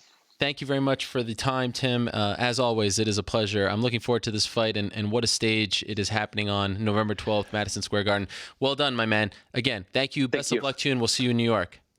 Awesome. Thanks. What a pleasure. Tim Kennedy, there he is. Big fight for him against Rashad Evans. Now, I promise I didn't do this on purpose. It just sort of happened this way. But wouldn't you know it, we're now being joined by the reigning UFC middleweight champion, the man who will be defending his title for the first time. 10 years in the making. Here we go. Michael Bisping fights at UFC 204 against Dan Henderson. We're less than 2 weeks away, and the champ is joining us on the phone. Michael, how are you? I'm very good. Of course, the interview was scheduled for 1 p.m., yes. not 1:06 p.m., but that's okay because I know Tim Kennedy has to yet clarify the excuses that he has for why he got knocked out against Yoel Romero 2 years ago and still hasn't fought. That takes time. I get it. Did you hear the stuff right before that answer about you? I heard some crap coming out of his mouth. My God. Listen, get over. You got knocked out, buddy. Yoel Romero didn't get off the stool, but the fight continued, and you got knocked out. So just shut up. Get on with it. Go jump out of airplanes. Jump out of helicopters. Go to 14 countries. Nobody cares. Do the world a favor. Stay in one of those fucking countries. I saw you guys going back. I saw you guys going back. I saw you going back and forth on Twitter. I thought you were friends now. I thought you were mates. No, I'm only having a bit of fun with it. But Jesus Christ, the guy wants to talk smack about me. So then that's listen. You're fair game. You're fair game. He's coming back. He's realized. He's not going to be a movie star. He's not going to be the new star of the National Geographic Channel. And he's come back to get beat up some more. Do you think, he said, one last thing on him, he said that when he wins on November 12th, he's going to get on the mic, he's going to make his case for a fight against you, for the belt. What are the chances you get by Dan Henderson? Do you think that he is anywhere near the vicinity of the title picture? In a word, no. But allow me to elaborate, Mr. Helwani. Thank you. One-word answers are not my speciality. Sure. I mean, come on. There's a murderer's row. Of course, people are already suggesting that perhaps I am ducking the competition. If I was to take the short, squat, fat guy, then these rumors would continue to circulate. So it's up to me to take on the rightful number one contender after I dispatch of the old man. Okay. All right. So let's get back to the task at hand because, as you say, Tim is not near that picture right now. You have been middleweight champion for what? A little less than 3 months, right? Or a little more than 3 months, excuse me. And as I said, it's been 10 years in the making, and well before that you've dreamed of this. Has being champion for the last 3.5 months turned out as you expected, as you dreamed, better, sort of less? How would you describe your expectations as opposed to the reality of the situation? To be honest, in my life, nothing has changed at all. I'm still the same person. But it's good. It's great. Of course, this is what, all fighters aspire to achieve. But has it lived up to expectation? Yeah, I guess. But, as I said, nothing has changed at all. Not one little thing about my life has changed. So, I've achieved that goal. I have a nice shiny belt in my house. I can look at it now and again. It brings a little smile to my face. Other than that, it's all the same. It's business as usual. I've got 3 kids. I've got fights to fight. I've got things to do. Nothing changes, Ariel. Do you see a difference in the way people view you, treat you when you're out and about, businesses? I mean, do you feel that difference, the sort of championship aura that people talk about? Have you felt that? Okay, yeah, I guess a little bit. I guess people speak to you with a little bit more respect, I could say. It's nice to get referred to as champ. That's always nice as a fighter when you hear that. That always, it feels good, of course. People say that anyway when you're a fighter, but it's a little bit condescending when you're not actually the champion. So, yeah, that is nice. And God forbid, when the day comes I'm no longer the champion, I will miss that. But, I don't know. As I say, I don't let these things go to my head. I really don't, and I don't think about them. And all these people, and you know what? You'll never even hear me say my fans. Anybody that goes out there and addresses their fans, they need to shut the fuck up. My fans. Fuck me, we're not rock stars. We step into a cage, we try and knock each other out. You know what I mean? Let's keep it in perspective. Yeah, it's good. La-di-da, I'm the world champion. Who gives a fuck, really? Nobody. Nobody cares. It's nice, but let's keep it in perspective. When you got the fight against Luke, and obviously you didn't have a lot of time in between accepting the fight and actually fighting the fight, and then shortly thereafter, did the idea of, okay, I'm going to win this title, and then I'm going to fight Dan Henderson in my home country, was that part of the plan? Did you ever dream of that scenario? No, I didn't actually. No, of course, now it seems like the most logical thing in the world. Of course, there's a lot of fan outcry for this fight. A lot of people want to see it. I know there's a lot of interest. To do it in the UK seems perfect. My biggest loss of my career, to get redemption, to get revenge in my home country, in my home city. That seems like, you couldn't write it any better than that. It just seemed like a movie plot. It seems perfect. So I'm very, very excited. The fight's happening at 5 a.m, which is crazy. The tickets sold out in 6 minutes, which is even crazier. It's a big fight. There's a stellar fight card, top to bottom. There's great fights on. The co-main event is intriguing. Of course, me and Dan Henderson, that sells itself. So it's an intriguing fight. It's an intriguing time. The fan demand has been incredible. I'm in the best shape of my life, and I can't wait to put a beating on Dan Henderson that he will never forget and that the world will never forget. People will remember Dan Henderson as a legend, but they're always going to remember the shit kicking that he took in his last fight at UFC 204. the story that I've heard is that you did not ask the UFC for this fight. They came to you with the idea, yet what has been put out there has been somewhat different. No one has come out and said, whoa, wait a second. From the UFC, we're the ones who came to Mike. Like, he did not ask for this. He didn't go down the line. And I'll be honest, at first, and I actually said this to you in person, I don't know if you remember, after UFC 200, I was like, this seems weird to go for the 13th ranked guy when all this, activity is at the top. Are you disappointed that no one has come to your defense and cleared the air to not make you seem like you were picking and choosing in your title defense? Listen, my entire life, nobody has come to my defense regarding anything. I've always fought my own corner, and I'll do it one more time. Dana White called me on the Tuesday after I won the belt and said, we're thinking of you versus Dan Henderson. How's that sound? And I said, yeah, of course. I owe that guy one. Of course, he had that big knockout against Hector Lombard.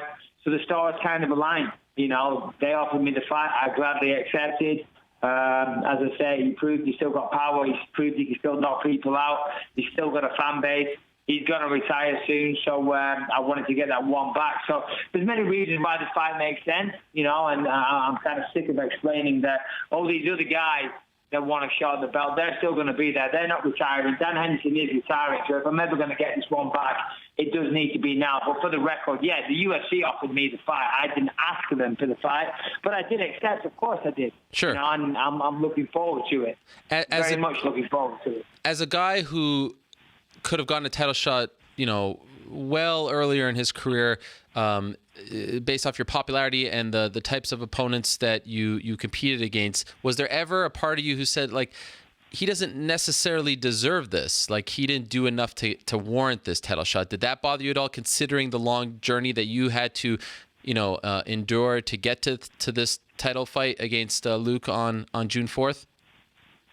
Not in the slightest. In fact, I was immediately excited. When Dana said that, I was like, yeah, of course, 100%. I believe my actual words were, of course, I owe that old motherfucker an ass kicking. So it was something like that. So, of course, I didn't hesitate. I see the line of thinking that you're using, and I can understand it. But for me, it wasn't about that. He said Dan Henderson. I was like, yeah, of course, I've owed that guy one for a long time. Of course, I don't want to beat a dead drum. We could talk about the TRT and all these things. I've said my piece on that, and everybody knows my opinions on that. So for all these reasons, the fight makes sense. Dan Henderson has proven he's still effective.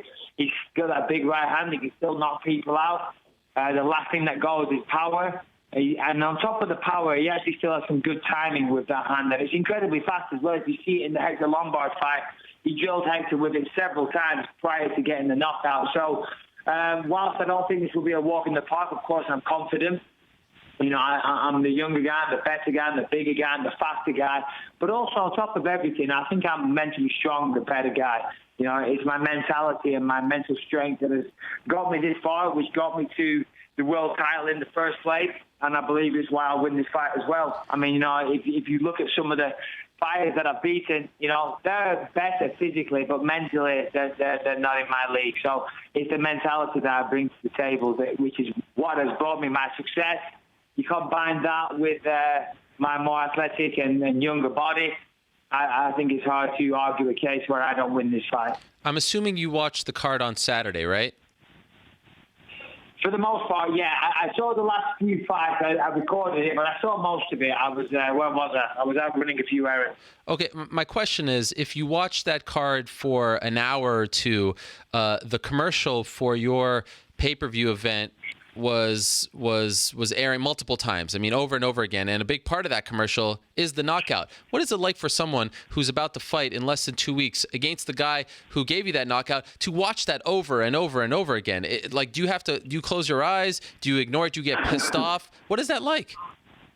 Well, unfortunately, the thing is that knockout happened 7 years ago. And if you think I've never seen it, you would be mistaken, Ariel. I mean, that knockout has been repeated and shown to me by the UFC or on Fox Sports or on Twitter.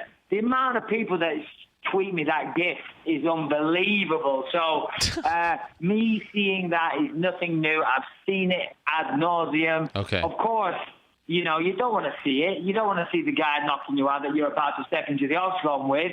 Of course, but listen, I felt it, I saw it, I've seen it a million times. And it's great. It's great. I see it, and that just fuels me. It fuels me to show the world, well, listen, that will not happen again.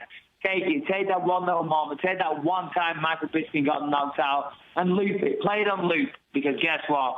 The record will be getting set straight on October 8th. Make no mistake, that will not be landing. The H-bomb will not land. Lightning does not strike twice, and Dan Henderson will lose the fight. Is it fair to say that you're somewhat numb to it now? Like it doesn't really exist. Like when you see it, it's just something there. It doesn't have an impact on you at all? You know, I mean, yeah, I guess that would be a fair assumption to say. I think from a sports psychology aspect, you would say that you don't want to see that, you know, because one thing that you don't want to see is your opponent that you're going to fight constantly knocking you out over and over again. As I say, I have seen that on a number of occasions, so it's not like it's anything new. But I know in our first fight with Dan Henderson, you know, I studied his tape very, very closely, and I've said this in multiple interviews over the years. You know, I coached the Ultimate Fighter with him, and prior to finding out I was doing that, and then the time that passed to where I was fighting him, I think it was like an 8-month span. So for 8 months, I watched this guy knock people out over and over again. And then when I got in there, you know, I was a little bit gun shy, because subconsciously I just seen this guy knock people out for the last 8 months. Well, unfortunately now, for the last 7 years, all I've seen is him knocking me out. But fortunately, I have rocks for brains and unshakable self-belief. I know I'm the better guy. I know I can beat Dan Henderson. I'm looking forward to this challenge. I'm looking forward to getting revenge. I'm looking forward to defending the belt. I'm looking forward to representing Great Britain on the world stage and continuing to be the world champion. So, yes, you know, there is those little demons inside. I mean, all fighters, you know, can ooze bravado at a press conference, but all fighters know they have those little bits, those inner demons, you know, the doubt. The closer a fight gets, the more the doubt creeps in, you know. I guarantee most fighters, and I do this myself, each and every time, you know, 30 minutes before you go out, you kind of look at your coaches and you say, why do I do this again? Why the fuck do I do this? You know, but then you go out there, you get a great win, and then you're excited to do it again. You know, I mean, the closer the fight gets, the more doubt comes in, you know. But right now, I'm feeling good. I'm feeling very positive. All I've got to do is watch out for that right hand, and this fight is mine. It's in the bag. Am I crazy, or at the media day last week, did he insinuate that you are on PEDs? I know. Can you believe it? He certainly did. I didn't see that Henderson, unfortunately, but can you believe the nerve of this guy, the godfather of TRT, the guy that made this the trend, has the audacity, the balls, the barefaced cheek to imply that the cleanest guy in the sport, the man that's been tested more times than anything, he's on steroids. That's what he said. He said, my body type has changed over the years and it's a little suspicious. My God. Can you believe it? See, that's what I'm talking about. That's the doubt. That's the doubt that's creeping into Dan Henderson's mind. Dan Henderson's looking at me thinking, ooh, he's looking big or whatever. Maybe he's on steroids. I want to know how many times has Dan Henderson been tested this training camp. I've been tested a couple of times. I haven't heard anything about Dan Henderson being tested. I would like to know that. I would like to know how many times he has been tested. Shame on you, Dan Henderson. Don't tar everybody with the same brush as yourself. Just because you're willing to cheat, don't hold everybody else to the same moral standards that you hold yourself to. Mentally, does it feel at all different? Like, you've been the favorite before. You always have had a bullseye on your back. Like, it's amazing. You've been called out by more people in the last 10 years than anyone in the history of the sport. You're always that guy. But this is the first time in your career that you're going into the fight as UFC champion. Does it feel at all different in that respect? Yeah, it brings a lot of pressure. You know, you feel that? Massively I feel that. You know, I mean, I can sit here and lie and say that I don't, but what does that achieve? Nothing. The reality of the situation is that I'm under a lot of pressure. You know, I mean, I just won the belt. I mean, going into the fight against Rockhold, there was zero pressure. Yeah. Everybody expected me to lose that fight, and all I had to do really was give a good account for myself, and I was a winner. You know, I'd done well, and I came in off 2 weeks. It was a free payday and all these types of things. I went out there and I just swung and I did my best and I knocked the bum out. Now the tables have turned. Now the pressure's on me. Now I'm supposed to win. Now I'm the world champion. I'm the guy with the belt that everybody wants. And also it's against Dan Henderson, who's already knocked me out. But now he's old, so everyone's saying I'm the favourite. So it brings massive, immense pressure. As I say, I have that world title belt in my house, and it brings a smile to my face. I still want that. I don't want to be a guy that's one and done. I don't want to be a guy that, is one of these, overnight champions, got a shot by default, won it, and then lost it again straight away. That would be heartbreaking for me. It really would. And let's be honest, Dan Henderson has the tools and the style to knock anybody out with one punch. Knocks me out, knocks Babalu out, knocks Fedor Emelianenko out. The list goes on and on. Just knocked out Hector Lombard, who's never been knocked out. People can say what they want, but I had the balls to go in there and fight a guy that can end it truly in one shot. Not a lot of people can do that. Dan Henderson can.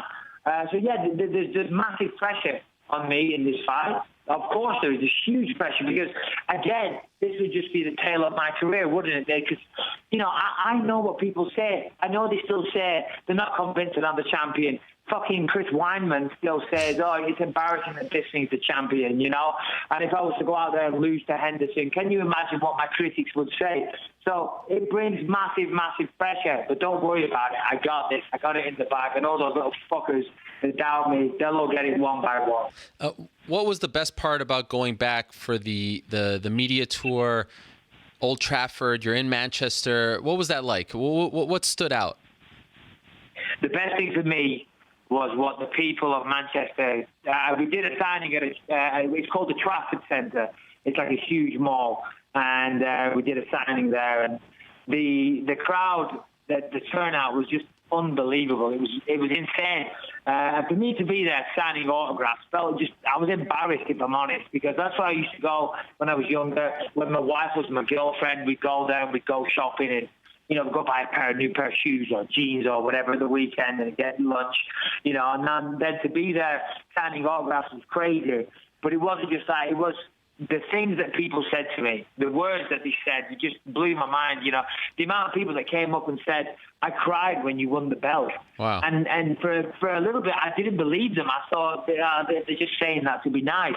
But time and time again, so many people said, I cried when you won the belt. And I was like, I don't understand. Why are you so emotionally involved? And the people, again, kept saying, there's only 2 times I've cried, when my son was born and when you won the belt. And I was like, I still to this day I can't understand it, but it just blew my mind. It was truly humbling, and it was amazing. And also to go back to my old house where I used to live, and my mum lives there now. To go to the house with the belt and see my mum, and then to go up to this castle. There's a castle in the town where I'm from, Clitheroe Castle. When I was a kid, when I used to do kickboxing and stuff, I'd run the steps. I'd run the castle steps. It's very Rocky-esque, if you will. But I went up to the top of the castle with the belt. Because even when I was in the UFC, I used to run those steps prior to me moving out to America. Wow. I still run those steps, and I've run them since I was a kid. So I went to the top of the castle, and it looks out over the town. And for me, that was a personal moment. I took the belt up there, which is a little bit cheesy, but I got a couple of pictures with my manager and quickly disappeared again before anybody saw me. I thought, what the fuck is he doing up the top of the castle with his belt? But for me, it was a personal thing, so that was nice. Wow, that is beautiful. When do you go back? When do you head out to Manchester? I leave on Saturday evening, land in Manchester Sunday. And what are you going to do? This is such a unique situation. You're fighting at around 5 a.m. local time. And I would imagine, okay, you could just say, all right, I'm going to stick to, the, North American time zone because that's when you'll be fighting. But I'm sure that you're going to have to do media and sell this fight and go around. So how are you going to prepare your body to fight at 5 a.m.? Yeah, well, I'm assuming, I haven't spoken to the PR department yet, but I'm assuming it's going to be, all the obligations will be in the afternoon. Okay. And I think as long as my day doesn't really start before 1 p.m., I should be good. From 1 p.m. to 5 a.m., what is that? It's 14 hours. Is it something like that? 12? Yeah, 14, 15 hours. If your day started at 7 p.m., that would be equivalent to 10 p.m. at night. So it's not that hard. It's not that much of a stretch. Bearing in mind, my body is going to be on California time. I'll make sure there's no phone calls, no interruptions, and I'll wake up in the afternoon and I'll get out of bed. I'll have breakfast around 1 in the afternoon. I'll do some media obligations. I'll train in the evening. And, by the time the fight comes, it won't be an issue. I mean, let's be honest. With the adrenaline and things like that, that's not going to be an issue. Nobody is going to be yawning when they're in the oxygen going, oh, you know what, I'm really tired. I can just have a little nap. No one's going to, with the adrenaline and the situation, everybody's going to be high as a kite on adrenaline. So, it's a little unique, but it's also kind of cool. I think it's amazing. You know what I mean? I never thought I'd get to do this. I remember Costa Zoo and Ricky Hatton fought at the same arena at the same time. It was absolutely packed out, and I thought that was really cool then. So to be doing this, it's very, very cool. Yeah, it's challenging. I know it's a pain in the arse for a lot of people going to the arena, and I thank everybody that bought the ticket, everybody that showed support, because 6-minute sellout is just mind-blowing. It just blows my mind. Again, it really does. But these are the economics of the situation, and I'm just excited to be a part of it. Do you think it would have sold out Old Trafford? To be honest, I think it would have sold out anywhere in the country. Dana actually gave me the choice of Manchester or the Millennium Stadium in Cardiff, and I think it's like 60,000 seater, and I said, no, it's got to be Manchester. Wow. Got to be Manchester. But I think for my next fight, I would love to do the Millennium Stadium. Wow. Look at that. The MEN Arena, or the Manchester Arena, as it's now called, I believe it's the biggest arena in Europe. And we sold it out in 6 minutes. And the demand for tickets is crazy. So I think we could do a bigger, the Millennium Stadium next time. I really do. So I'll speak to the UFC. Fingers crossed, get the job done against Henderson, get a good win. And then hopefully, we do a big stadium show, because the demand is definitely there. 6 minutes at 5 in the morning. Come on. You are synonymous with that Blur song, but could you imagine, I don't know if you've thought of this, but could you imagine if just like a couple of strands of Blue Moon play right before, and then it remixes into the Blur song as a nod to Manchester's Ricky Hatton? What is? Are you feeling me on this, or are we on the same page? Yeah, no, I'm feeling you, but there's a different avenue that I'm going down. Oh. Oasis are a big part of Manchester culture. Oh. And there's a particular song that they use that is synonymous with Manchester and Manchester City Football Club, even though I'm a Manchester United fan. And, hopefully, I haven't finally made my mind up yet. The only problem is I was going to do like a remix and this and that, but the problem is Oasis and Blur, because obviously Blur is my walkout music, Blur song too, but Oasis and Blur don't mix. They hate each other, what they did back in the day anyway. So for anybody that knows anything about Brit pop, that would just seem stupid to have an Oasis song then blend into a Blur song. It would seem so hypocritical. So that's been my one reservation. But I'm in Manchester, so world title fight. I'm gonna come up with something special, that's for sure. Wow, a little Wonderwall action, is that what we're hinting at? There you go. Today is gonna be the day that I'm gonna give it back to you, Dan Henderson. Oh wow, that is brilliant! I didn't even think of that. That is unbelievable. You gotta go with that. A little bit of that, and today then it's gonna be the day that I'm gonna give it back to you. Holy smokes, that is something else. That is a beautiful. Wow. There you go. Well there done. You go. Did you I'm think a of that? marketing genius. Did you think of that on your own? Of course I did. Okay. I thought it was your son, Callum. He's really the brains behind the brains.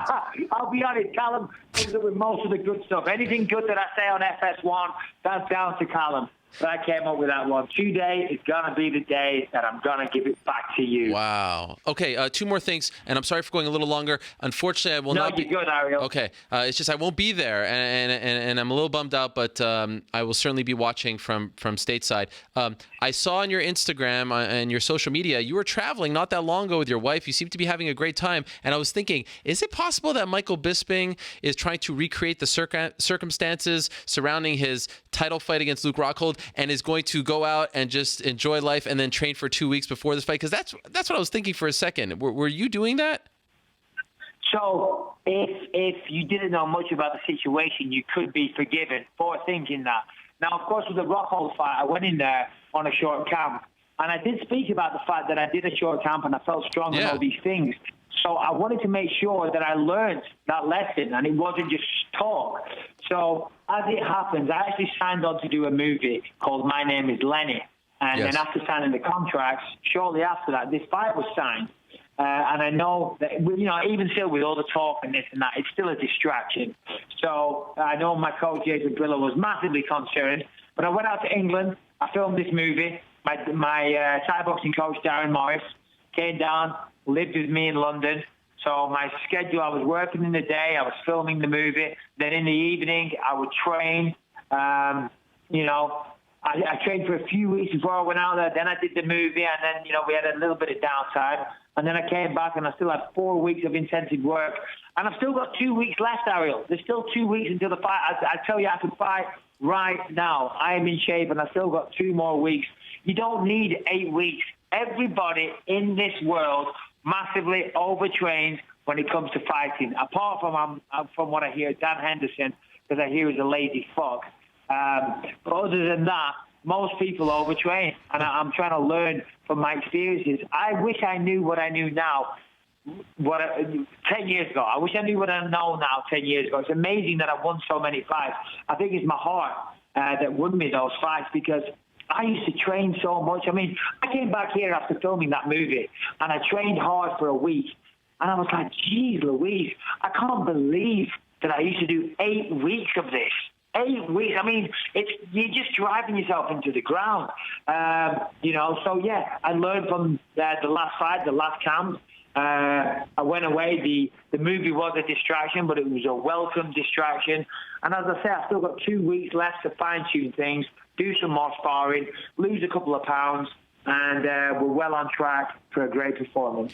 The title picture is a very interesting one, and Rockhold's fighting Jacare in exactly 2 months from now, and we're hoping that Weidman will end up on the New York card against Yoel Romero. Who do you think will deserve the title shot out of those 4, if it is those 4, after you successfully defend the title? Who do you think, in your opinion, should be the next guy? Well, I mean, I guess, they are the top 4 guys. Yeah. Make no mistake. And they're all matched up. So I guess it's whoever wins the most impressively. I'll tell you who I don't think deserves it, Yoel Romero. I don't think he deserves it. There's no smoke without fire. He got a reduced sentence, but the fact is he still got a sentence. And I've read some studies lately that even if you take performance-enhancing drugs, the benefits of those stay in your system for a long, long time. So I don't think Yoel Romero deserves it. The other 3, they're clean, or they certainly appear to be clean from what I can gather. I mean, we'll see. We'll see. I mean, who do you think it's going to be? Who will emerge? Pardon me? Who will emerge? That's a good question, my friend. That's a very, very good question. I mean, I would like Chris Weidman. I would like Chris Weidman simply because, listen, for all the back and forth and the shit talking and this and that, I respect Chris Weidman and I like Chris Weidman. I like what he does. He's got a little case of sour grapes at the minute and this and that, and he's talking a lot of shit about me. But I respect that guy. I see the way he carries himself and this and that. He's a likable guy, but he's talked some shit. So I'd like to fight him. I've beaten Luke Rockhold. I've knocked him out. Yoel Romero, I have no interest. Jacare is another guy, he's fantastic, to be honest, as well. So they're all worthy. They're all very, very good. But unless you're coming off a ban for performance-enhancing drugs, which Yoel is. Other than that, whoever has the best performance, if you want to know who I think wins, I think Weidman beats Romero, and I think Jacare beats Rockhold. Is the GSP stuff dead? Ask GSP. If GSP wants to fight, I'm here. His coach reached out to me, a man by the name of Jorge Blanco, and tried to stir the pot a little bit. And I'm happy to fight George St. Pierre. I'm more than happy. That's something that interests me.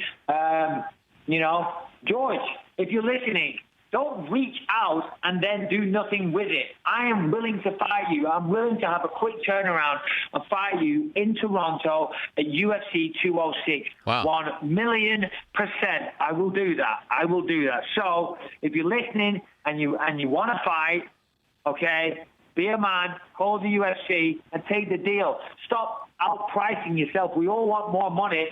I want 10 times more than what I get paid. I'm very happy with what I get paid. My point is we all want more money.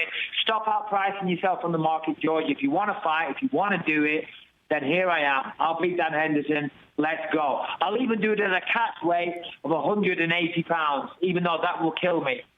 Wow. Have you ever been lower than 185? Like in the last, when have you been lower than 185? Well, last time I fought Dan Henderson, I walked onto the scale at 185 pounds, and I didn't cut any weight. That's why he's saying that I look bigger now, because I am bigger. It's because I cut down from 200 pounds the day before the weigh. I learned my lesson. After that fight, I started cutting from 200. So the fact that I got down to 185, I mean, I can get down to, I could do it. Nobody wants to do it, but if Cyborg can get to 140, I can get to 180. And it all depends. If you're going to dangle George St. Pierre in Toronto, then yeah, I'll do it. And even though me getting down to 180 is playing into the hands of George St. Pierre, because I would be weakening myself. And let's be honest, he's just going to try and wrestle me. And the more strength you have as a wrestler, the better for him. And the lighter I am, the weaker I am. So I'd even be playing into George's hands. But if he wants to talk about the weight and too much, I'll do it at 180. So it's up to you, George. Be a man. Here I am. Let's go. Final thing, Michael.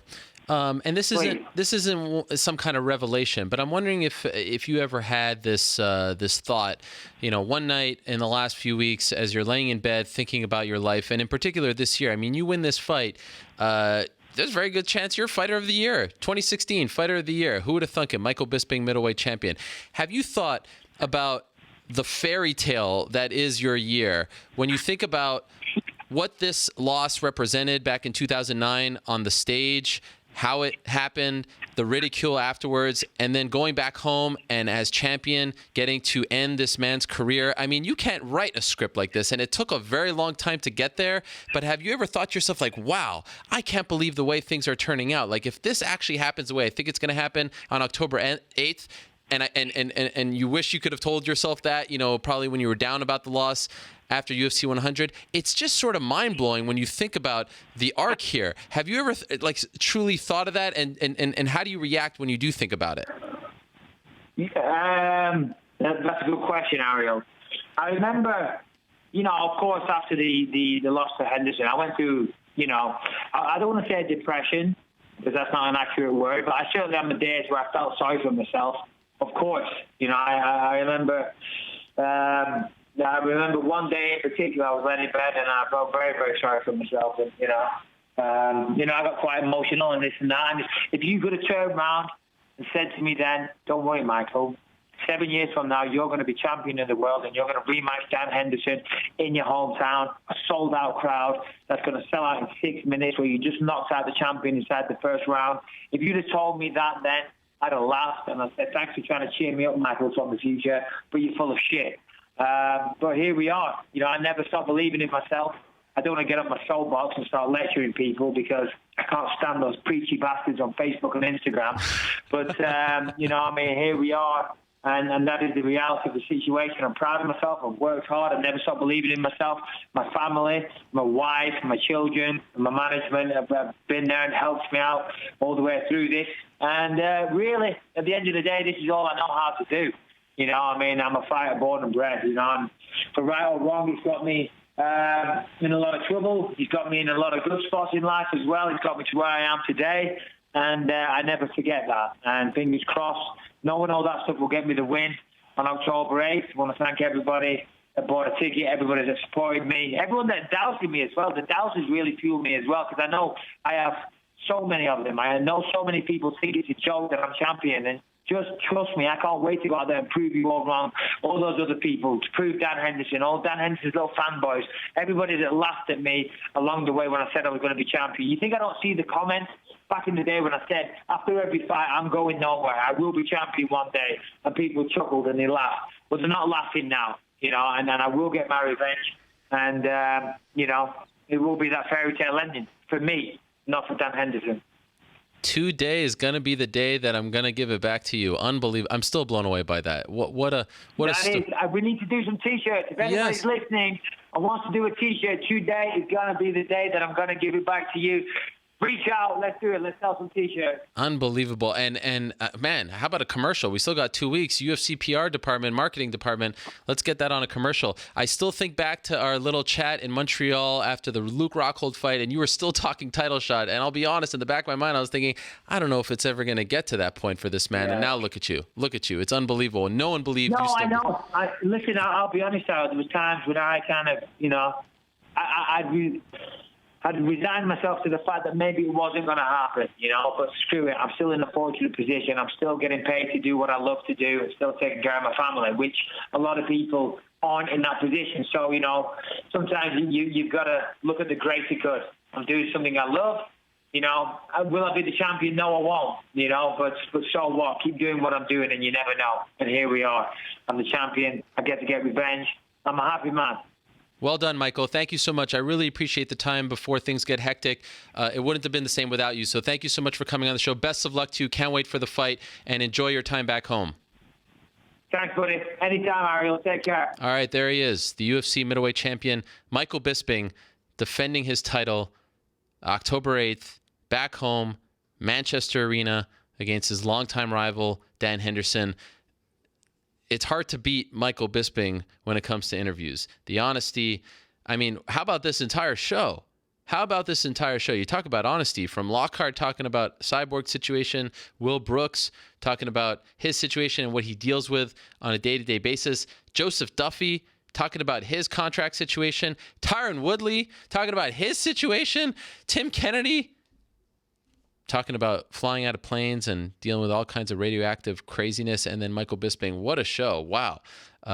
Just honesty up and down it. And that's why I love doing it. That's why I love covering this sport so much.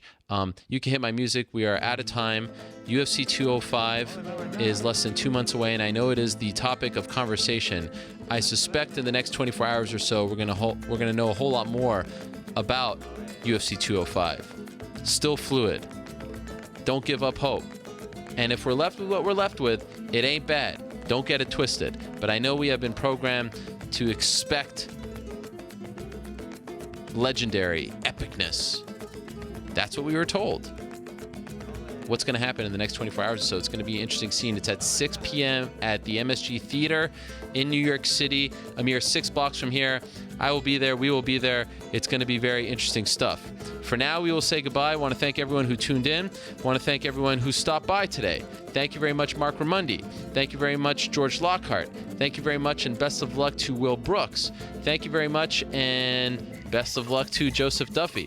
Thank you very much to Tyron Woodley for stopping by. You don't know what it took for him to get here. It took a lot, and I can't tell him how thankful I am that he came over here to visit us. Thank you very much to Tim Kennedy, and of course, thank you very much to Michael Bisping. Congratulations to Chris Cyborg. Hopefully, the UFC listens to its very own Joe Rogan and gives her that 145-pound weight class, gives her that UFC featherweight title, women's featherweight title, women's 145-pound title. She's one of the best fighters in the world, period, male or female. She deserves it. On Saturday night, she proved it once again. We're out. Back next week, same time and place. Until then, I say peace. Everybody.